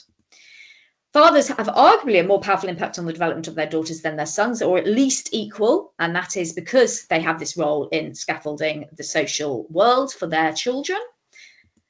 Fathers have a greater influence on the mental health of their daughters due to their role in scaffolding social behaviour and including emotional regulation and resilience. That's particularly important when you're trying to navigate those tricky high school relationships between girls. Fathers have a key role in modelling positive masculinity boys to counterbalance the issues surrounding toxic masculinity and suicide. That was a real whiz through. I'm sorry about that. I hope you managed to grasp it. I think the slides are going to be available anyway. That's my book, The Life of Dad, which covers a lot of this based upon the last, nearly 2 decades of research. And you can, there's lots more information on my, I'm just going to get rid of this. There's a lot more information on my website, annamachin.com, and on Instagram and Twitter. There we go. Sorry, that was a bit of a rush. Wow, Anna. So maybe should have been shorter. So much information there. Gosh, yes. So much to take in, to think about. We've got a few questions in the Q&As. I just wanted to ask a question first, taking a few liberties, really, and you may or may not have the answer to this. So with fathers being so important in scaffolding the child into the world and beyond, which kind of feels obvious, but something that we also need to be told. I suppose my question is, we need to do lots of work and support to help keep families together where that's appropriate and safe. Is there anything specifically we can do when fathers happen to be absent, considering the huge and important role that they're playing in those kids' lives? Is there anything that you're aware of? I just wanted to define absence. Are they just not co-resident, or they literally don't have any interaction at all? I would define it as there's no interaction there. No, so, right, fine. What I would say, there's several things to do. Depending on the age of the child, what we quite often don't do, and it's a really powerful thing to do, I think, is ask the child who they think are the important men in their life. Okay. And quite often you will get quite interesting answers, because we perceive that maybe there aren't that many men in their life who are an influence on them, but actually the child might perceive it in a different way. It might be a particular teacher at school. It might be, you know, an uncle, a friend of mum's, whatever it might be.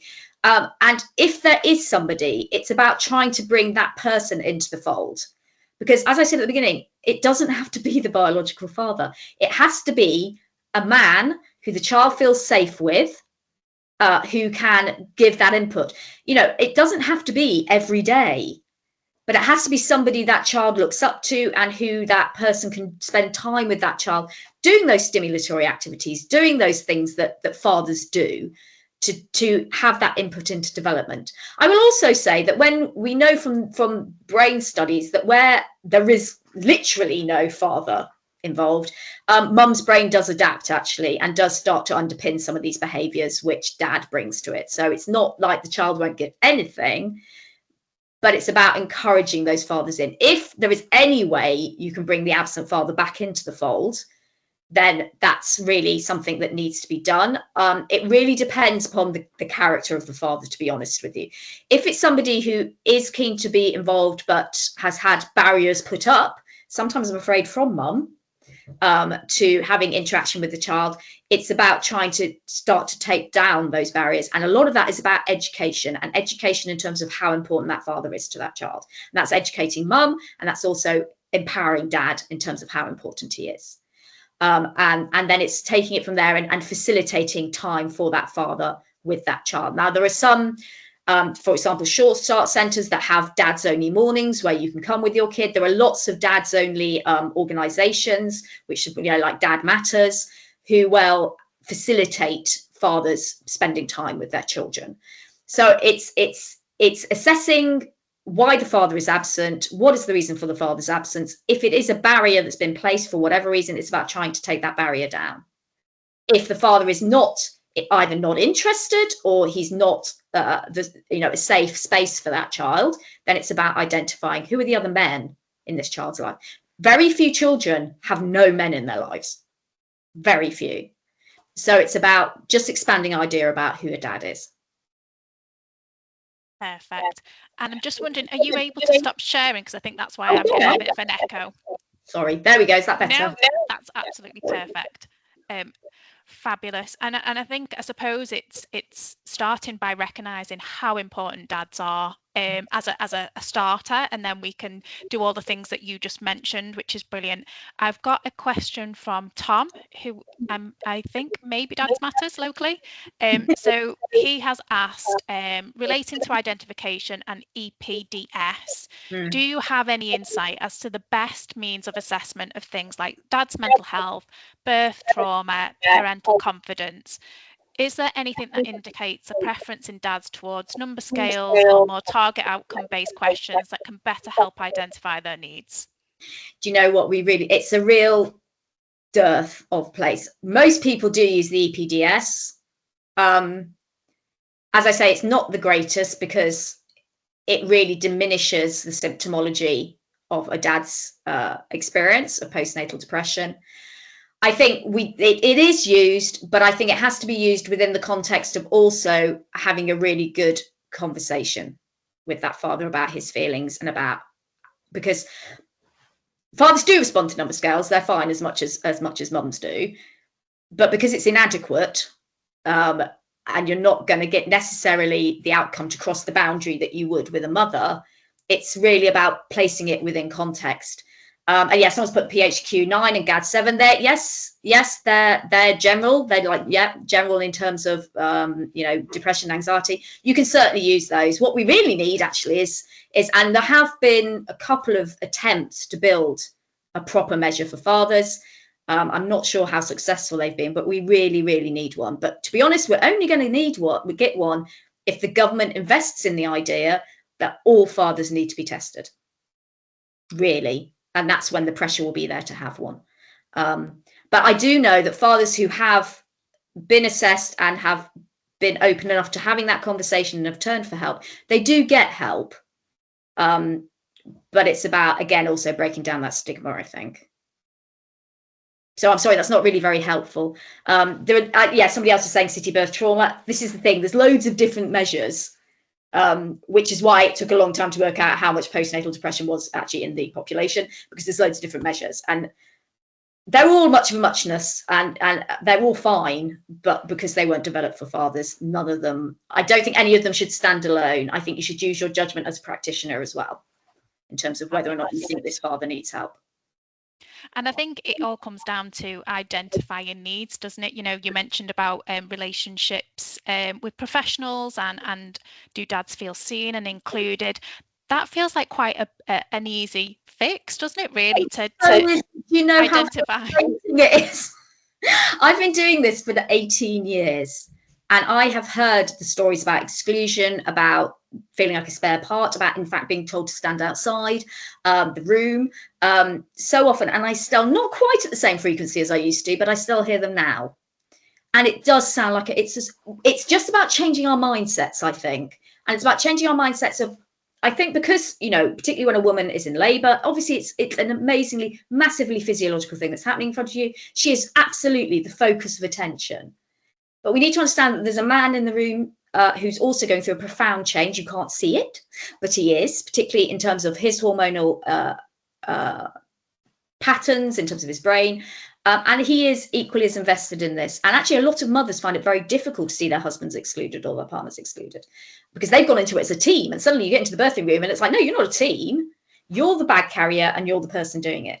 And it's lots of things. It's the fact that the NHS don't recognise a role for the father. There was an excellent paper done called, you know, not a visitor, not a patient.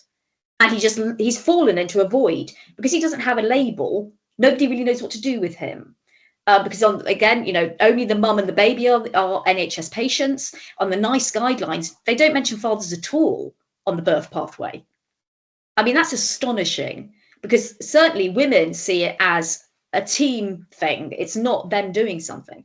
So but it's a very embedded mindset, and we have to try and change it and bring the dad into that team, bring them on board into that team. And that, I know healthcare workers are incredibly stressed and incredibly overworked, but it is about making sure that you include fathers in the discussion when you ask questions about, you know, pain relief, when you ask questions about positions birthing, when you know, all of these sorts of things, including them in the discussion and asking them, do you have any questions?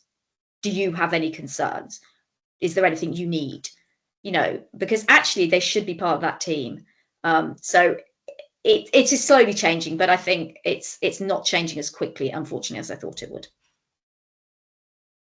Absolutely. And we've had a comment in our Q&As about a thank you from someone who's on the call to say that your work has made a huge difference to them as a parent. So thank you very much. that is fabulous to hear. And just echoing the work that you do and the knowledge that you share, we are all going to be greater for it on this call today. So thank you very much. Really kind.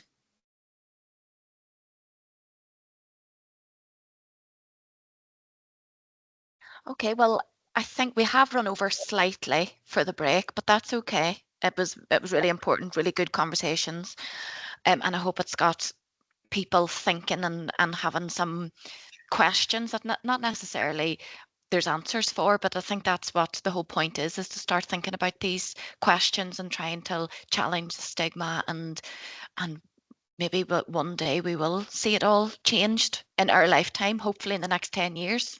Let's try for that together. Yeah, that's the hope. Thank you so much, Anna. Thank you. So we will have a quick break now, and we will resume back at 11:30 with Andy's Man Club with Ant. So in the meantime, go off, get yourselves a cup of tea, use the lavatory, and I'll see you all back here at 12:30.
Hello, everyone, and welcome back. Hello, Ant. I see that you're here. I think you're able to unmute yourself. Fab. That working? Hello, that's working. Good And stuff. can you see the slides and all there okay? Yeah, I think so. And can you take control, or do you want me to move the slides on for you? I can move them, but I don't know whether they're moving. If you're moving them, I don't see them moving. Okay, so You'd have to, if there's a button that says take control, but if not, I can do it. Is this it? Yes. Right, okay. Think. Yeah, I think you're in control. Yeah. Let me just have a little look. They're all a bit skew with, but That's we'll all right. work with it. And so at about 25 minutes, or I will let you know that there's 5 minutes left, okay? Yeah, no problem. Perfect. What I'll do is I'll skip the videos because they take a bit too much time, and I'll just explain the videos instead. Sure. Okay. Perfect. So I'll introduce you. This is Ant Valtori. I hope I've said that right. He's the Northwest coordinator of Andy's Man Club, and we're very lucky to have him on the call today to talk to us. They've just recently opened up in Runcorn, but he's also going to talk to us just in general about Andy's Man Club. So take it away. Yeah, okay. Good morning, nearly lunchtime, everyone. My name's Ant, as Aileen's just said. Yes, I am the area lead for Andy's Man Club in the Merseyside and Northwest area. So, little bit of and obviously, normally I would show you a video, but it does take a little bit of time. So, I'm just going to explain what Andy's Man Club is. So, Andy's Man Club is a men's peer-to-peer support group that is trying to prevent suicide in men. Obviously, there's a stigma still around that men don't talk and men can't talk and stuff like that.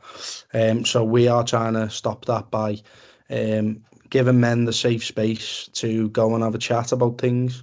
So the charity was set up 9 years ago, based on the fact that a young lad called Andrew Roberts sadly took his own life at the age of 23, and his family, his brother-in-law and his mother, didn't know it was coming, didn't see any signs, didn't know what was happening. And like I say, did not see it coming 1 minute. So his brother-in-law, Luke, wanted to do something about it. He didn't want to just sit back and grieve. He wanted to do something about it and hopefully make some change. So he set up a coffee club where men could just go and have a chat, get stuff off their chest, be around other like-minded people, and like I say, try and get stuff off their chest. But sadly, as you can see, Andy wasn't the only one, because over 4,900 men take their own lives every year.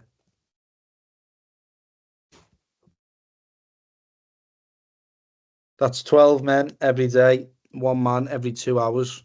So let's think about your average working day. Could be 10 hours, could be 12 hours, maybe 8 hours, who knows. But if it is 8 hours, 10 hours, 12 hours, that means the 4, 5, 6 men are taking their lives every day in your working hours. And we've got to try and stop that, I think. And suicides are the biggest killer of men under the age of 54. I've been around the charity for 3.5 years now, and that used to be under 40, so it's still creeping up and it's still around. So that's why we as a charity are here to try and stop that. So just go to this one first. So like I said, Luke came up with the idea of starting a coffee club for men to go and get stuff off the chest. On the 30th of June 2016, the first Andy's Man Club post was put on Facebook. Due to the response, the very first group was held on the 4th of July 2016. 9 men attended, and that's when Andy's Man Club was born. The second week, 15 men attended. So the first week was 9, second week was 15. And Luke seen this and thought, well, if 9 men attended on the first week and 15 men attended on the second week, clearly there's a need for this. So clearly I need to do more. So that's when Andy's Man Club started to grow. 2 weeks after that, he came up with the It's Okay to Talk campaign. So as you can see, the symbol that he's doing with his hand. And he wanted to, he posted this on social media, and he wanted it to get out there. It was then recognised as the biggest mental health campaign on the planet, with over 100 million people taking part. Loads of famous people. Loads of sports stars, comedians, film stars. Just like Peter Kay. No, I'm just kidding. It's not really. It's obviously Ricky Gervais, for people that know who he is. So if anyone follows Ricky Gervais on social media, you'll realise that he never posts anything of himself. He only ever posts of his cats or his partner. So for him to post a photo of himself, firstly, was mind-blowing. And secondly, to show that he's showing support for mental health, men's mental health, showing that he's talking about his mental health, was really important to us. We also had Anthony Joshua, Josh Warrington. Forgive me, I always forget this guy's name because I'm not a massive rugby fan, but he played with Luke at Leeds Rhinos. But all these sports, rugby, boxing, you can add mixed martial arts in there if you like. They're all sports where stereotypically they're meant to be physical, mental sports. So for all these guys to get involved and show their support, again, really important. Just like this photo as well, we've got a lot of support from grassroots and professional clubs. So a lot of grassroots and professional clubs have got Andy's Man Clubs at their stadiums now. Some examples, you've got Man City, Man United, Wigan, Blackburn, Bolton. Smaller grassroots clubs, you've got Marine, Southport, St Helens, Warrington Town, Rotherham, all loads of teams that all got involved. And like I say, without their support, we wouldn't have as many clubs. But this slide for me is probably one of the most important. So this little boy in the middle here that you can see, this is Alfie. So Alfie is Luke's stepson, and Andy would have been Alfie's uncle. Or sorry, was Alfie's uncle. Now, we do everything that we do. We open our doors every Monday. We raise awareness every day for the kids and for all the families. So we don't want any other family to have to go through, sadly, what Luke's family had to go through. No child should ever have to go without a dad to suicide. We open our doors every single Monday so that all those men that attend our groups are going home to their families on a Monday night, or whoever they go home to, and they're not taking their own lives. They're not they're not harming themselves or anything like that. And that is exactly why we do it. So normally I would show you a video, and what I will do is I will leave the links of the videos in the chat for anyone that wants to see them maybe later on or whatever. I just don't want to run over the time. But basically what the video says is that right this moment in time we are 9 years old, and the video is a 5-year anniversary video. Now 5 years in, we had a plan to have 10 groups in the UK, and we in 5 years time we actually had 50 groups in the UK, which is really good, and really we were very proud of it. But 9 years down the line, we've now got, this is telling you a little tiny bit of a lie, because by the end of June, we will then have 300 groups across England, Scotland, and Wales. So again, it's absolutely amazing. But there's a reason behind it, because we have a motto that says "Can't stop, won't stop," and we will never stop, and we physically can't. Because we have a plan to have a group within 5 miles or 30 minutes of every single man in this country, based on the fact that we don't want men taking their own lives. It's not fair. We don't want families suffering like Luke's family had to. And that's our goal. So like I said, we can't stop and we won't stop.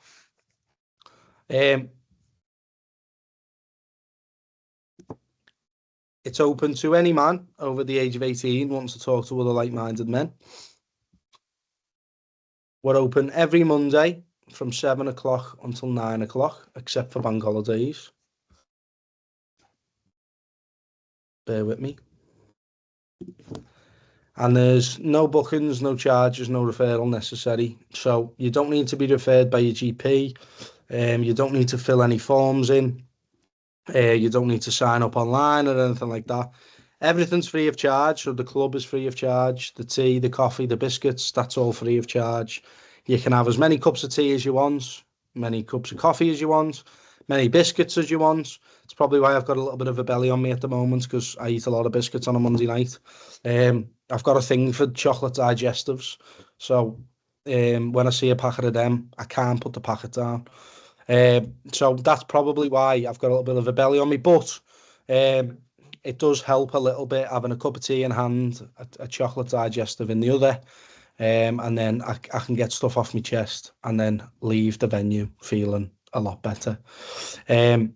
So yeah, it sounds so silly, but you literally just turn up whenever you want, however you want.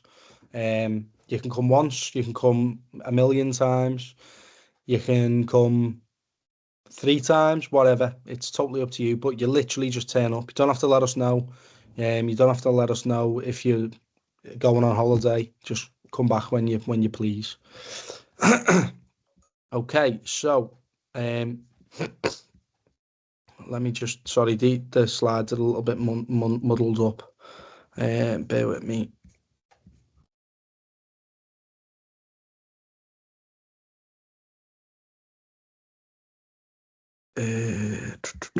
We also have online groups available as well. So these were set up because of COVID. So obviously when COVID hit, no one could leave the house.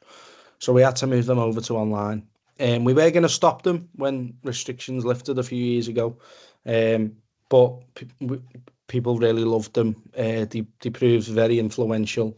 We also got to open clubs in areas we never thought we'd be able to. And so we just decided to keep them. It's also good for if people are a little bit anxious about coming to a face-to-face meeting. You might want to try an online one first. The great thing about that is that they're both exactly the same. So an online group is exactly the same as a face-to-face.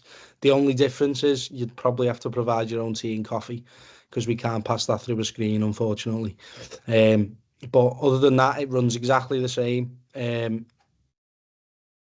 And if anybody does want to try out an online group, just send an email to info@andysmanclub.co.uk, and they can set you up on that. They just have to send you the link out for the online session, but they can sort that out for you.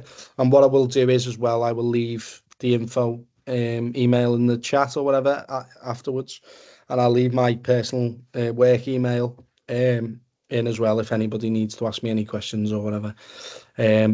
Okay, so where are we up to? So at Andy's Man Club, we're all about that one man. So we're all about getting that one man through the doors to get him the support that he needs. And I am that one man. So 3.5 years ago, I walked through the Andy's Man Club doors for the first time.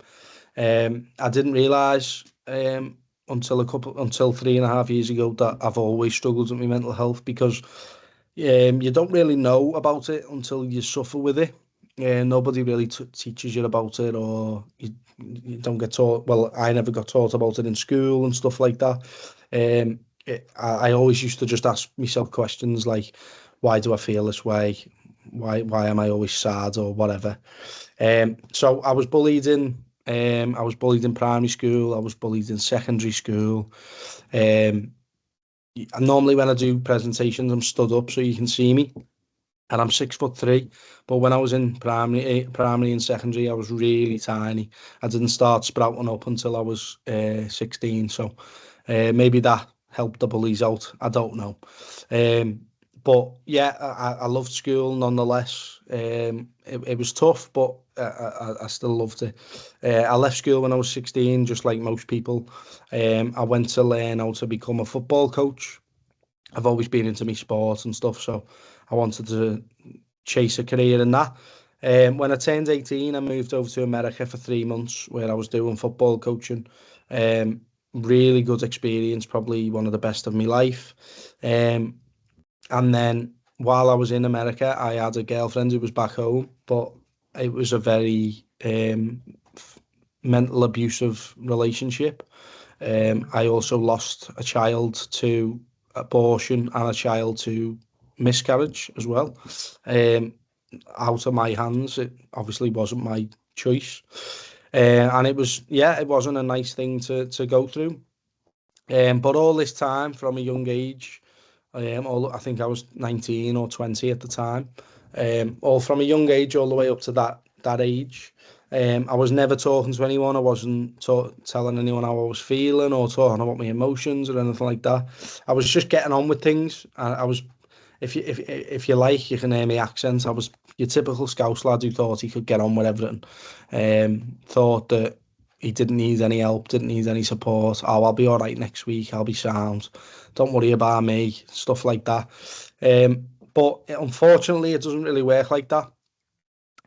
So I like to use the glass full analogy. So if you keep pouring water into a glass, what's going to happen? It's going to start filling up. If you carry on pouring water into that glass, eventually it's going to overspill and cause a huge mess. And that's exactly what happened. I ended up taking an attempt at my own life. I didn't want to be here. I hated myself. I hated everything about life. Felt like I was a burden to everyone.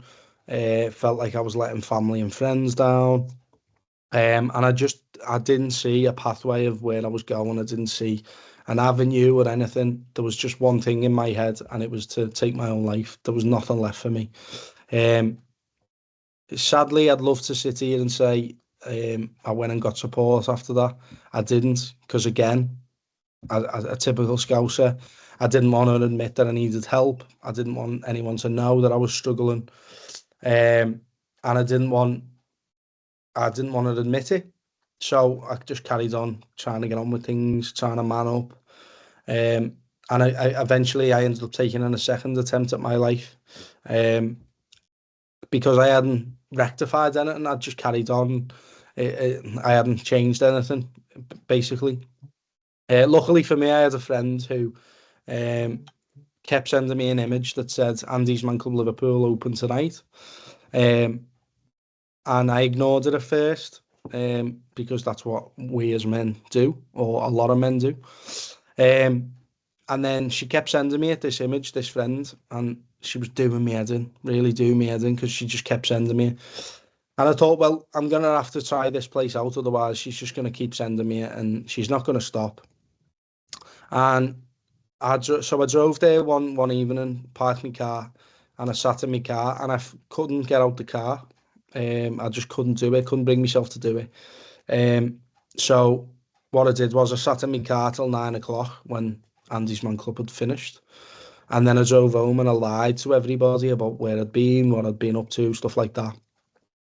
And then I did that for about 7 or 8 weeks. So what I used to do was I'd drive up to the venue, I'd park my car, sit in my car, I'd get a Mackey's beforehand, and I'd sit and eat a Mackey's.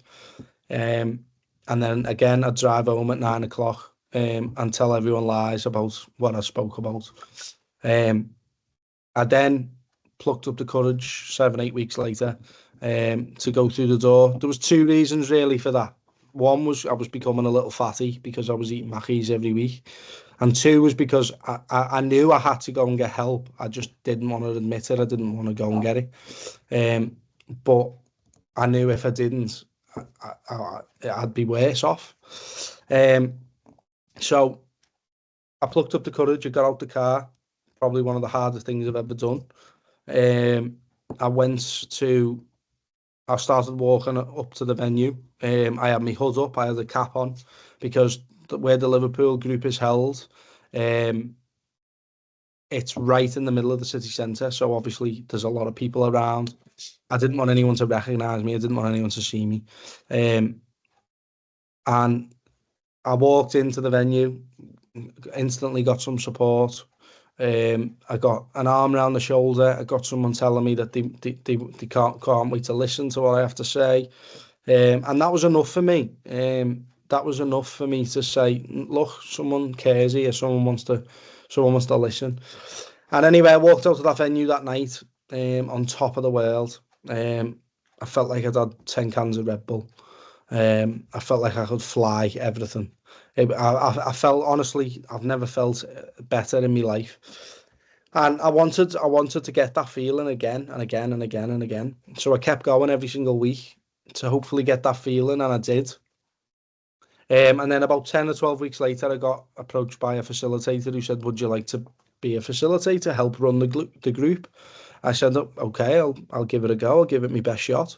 So they were opening up another club, which is in Crosby, which is a little bit closer to where I live. And I moved over to that group. I was the lead facilitator there for a year and a half to 2 years. And then 9 months ago, a job come about with the charity, to work for the charity. And I went for it and got the job.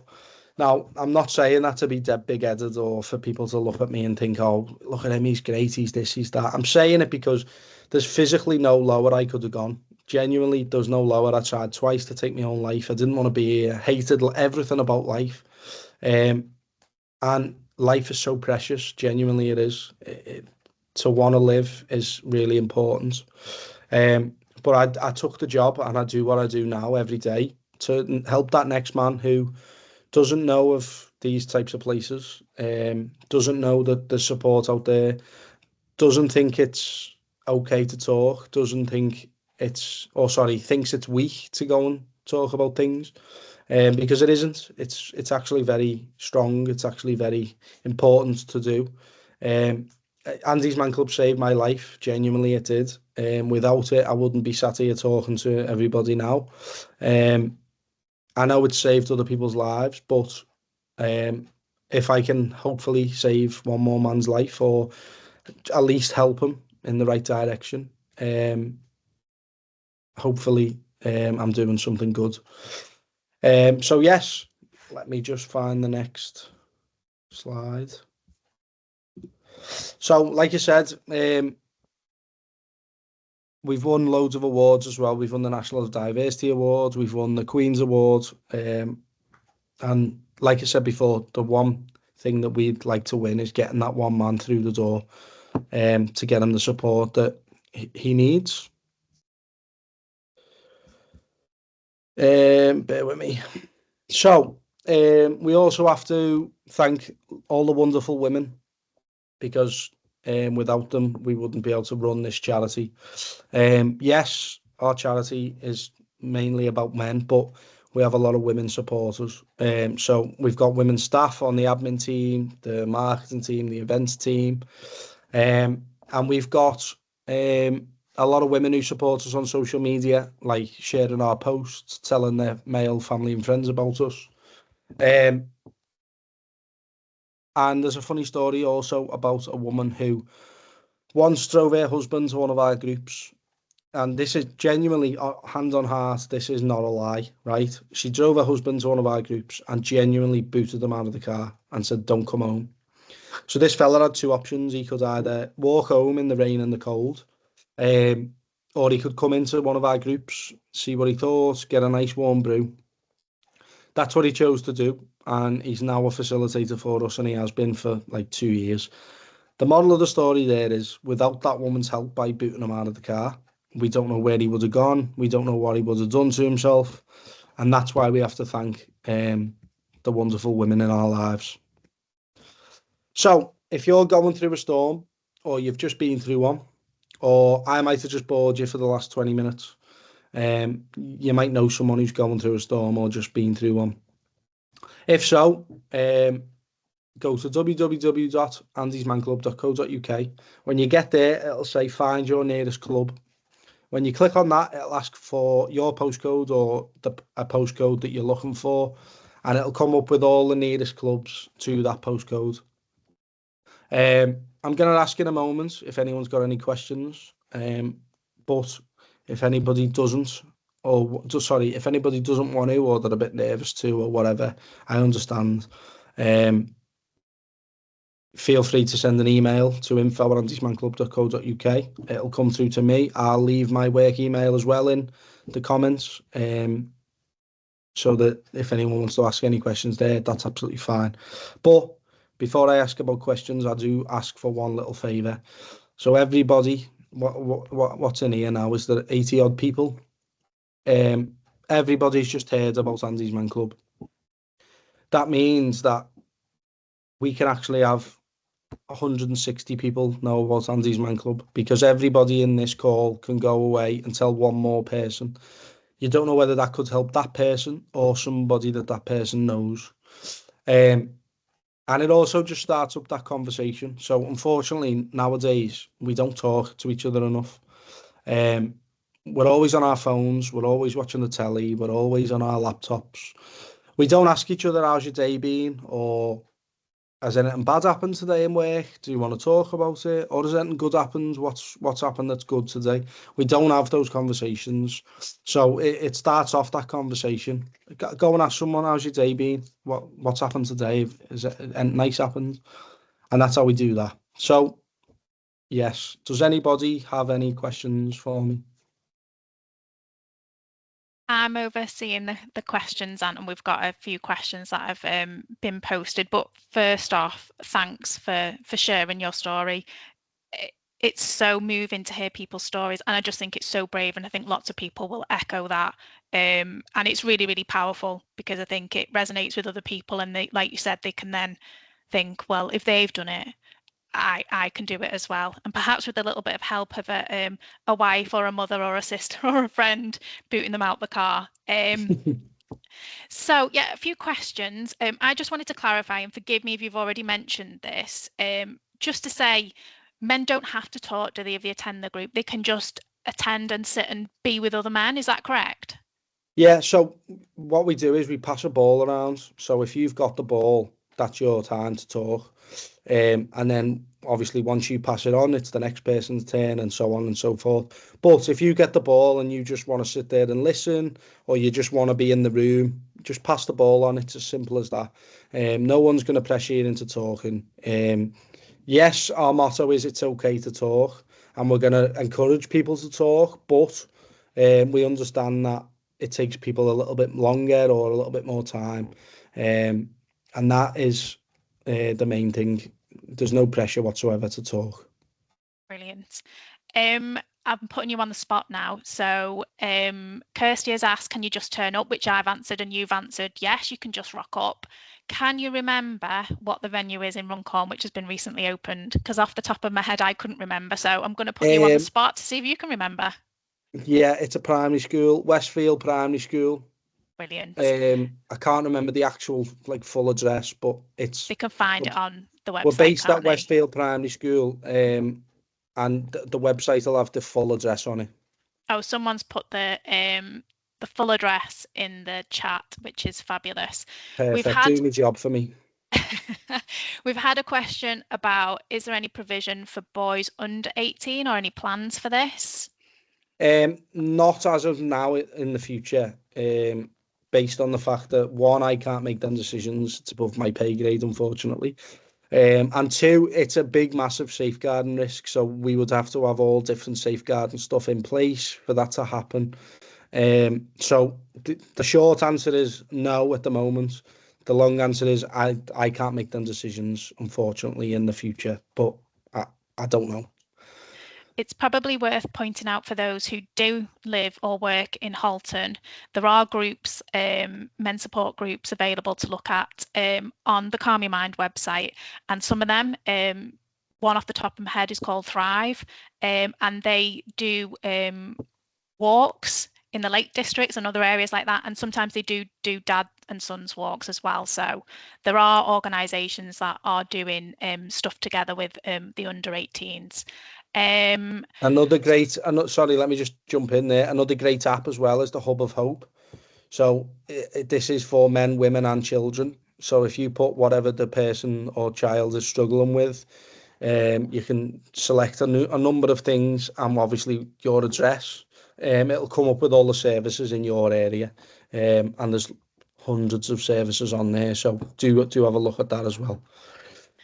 Just a couple more questions. Someone's asked, do you signpost onto other organisations from within the group if somebody needs something else? Yeah, so obviously we will never advise anybody. We're not professionals. We're all just real life experienced people, and we try and support each other in things that have happened to each other, and we speak about it and stuff like that. So we will never advise, but if someone comes with bereavement issues or drug and alcohol or whatever that may be, we will signpost to services in that area that we know of. And like I said then about the Hub of Hope, we will always send people to the Hub of Hope. That's got plenty of different services on it, for all different aspects of whatever they're struggling with. Brilliant. We've had a question from Jed, who volunteers for our local drug and alcohol service and facilitates a men's recovery group there. Do you link with other organisations and groups? Assume you do. Yeah, awareness. I can certainly link in with other charities, and I'm happy to have meetings with other organisations and charities and stuff. Like I said, I will put my work email in the chat if anybody would like to send me an email. Fabulous. We have gone slightly over, but all really, really important. So just before we close this morning, I'm just going to do a few closing remarks if that's okay with everybody. First and foremost, really want to thank our speakers, so Martin, Anna and Anthony. The work you do day in, day out is priceless. Coming here and sharing your expertise and knowledge for us is priceless. So thank you for everything you do and everything you've shared with us this morning. My mind is whirling, so I hope everybody else's is whirling too with everything that we've learned. So much work going on and so much for us to think about. I want to thank our local lived experience champions. I know a few of them are on the call. Some of them have asked questions. They give their time, they give their knowledge, they give their expertise, they give their lived experience. Some of them have shared their stories, which again, like Ant did, is just so brave and so impactful. So they oversee the work that we do, and we couldn't do the work without them. A quick thank you to Aileen for pulling all this together, which is a huge task. So thank you to her, Anne-Marie and Louisa, who've been working away in the background. And lastly, I just want to say a huge thank you to everybody who showed up this morning. We know everybody is so incredibly busy, whether that's professionally, personally. So for you to give your time to us this morning, to listen to our experts, to start those conversations, to start thinking, we are incredibly grateful. And I hope if you take one thing away this morning, I hope it's asking yourself, am I noticing the needs of men and boys? Because I don't think we always do. And there's no judgment in that. I think, you know, it's just one of those things sometimes, but I think we really do need to start noticing the needs of men and boys. And if we are noticing those needs, what are we doing about it and what can we do about it? So hopefully, if that's the one thing that we've left you with, that will be food for thought. We will be sharing an evaluation and some of the other information and links that you've asked for, so that will be coming out. And we hope to see you all again in the future soon with other events that we do. So take care, have a fabulous day, and we will see you all soon.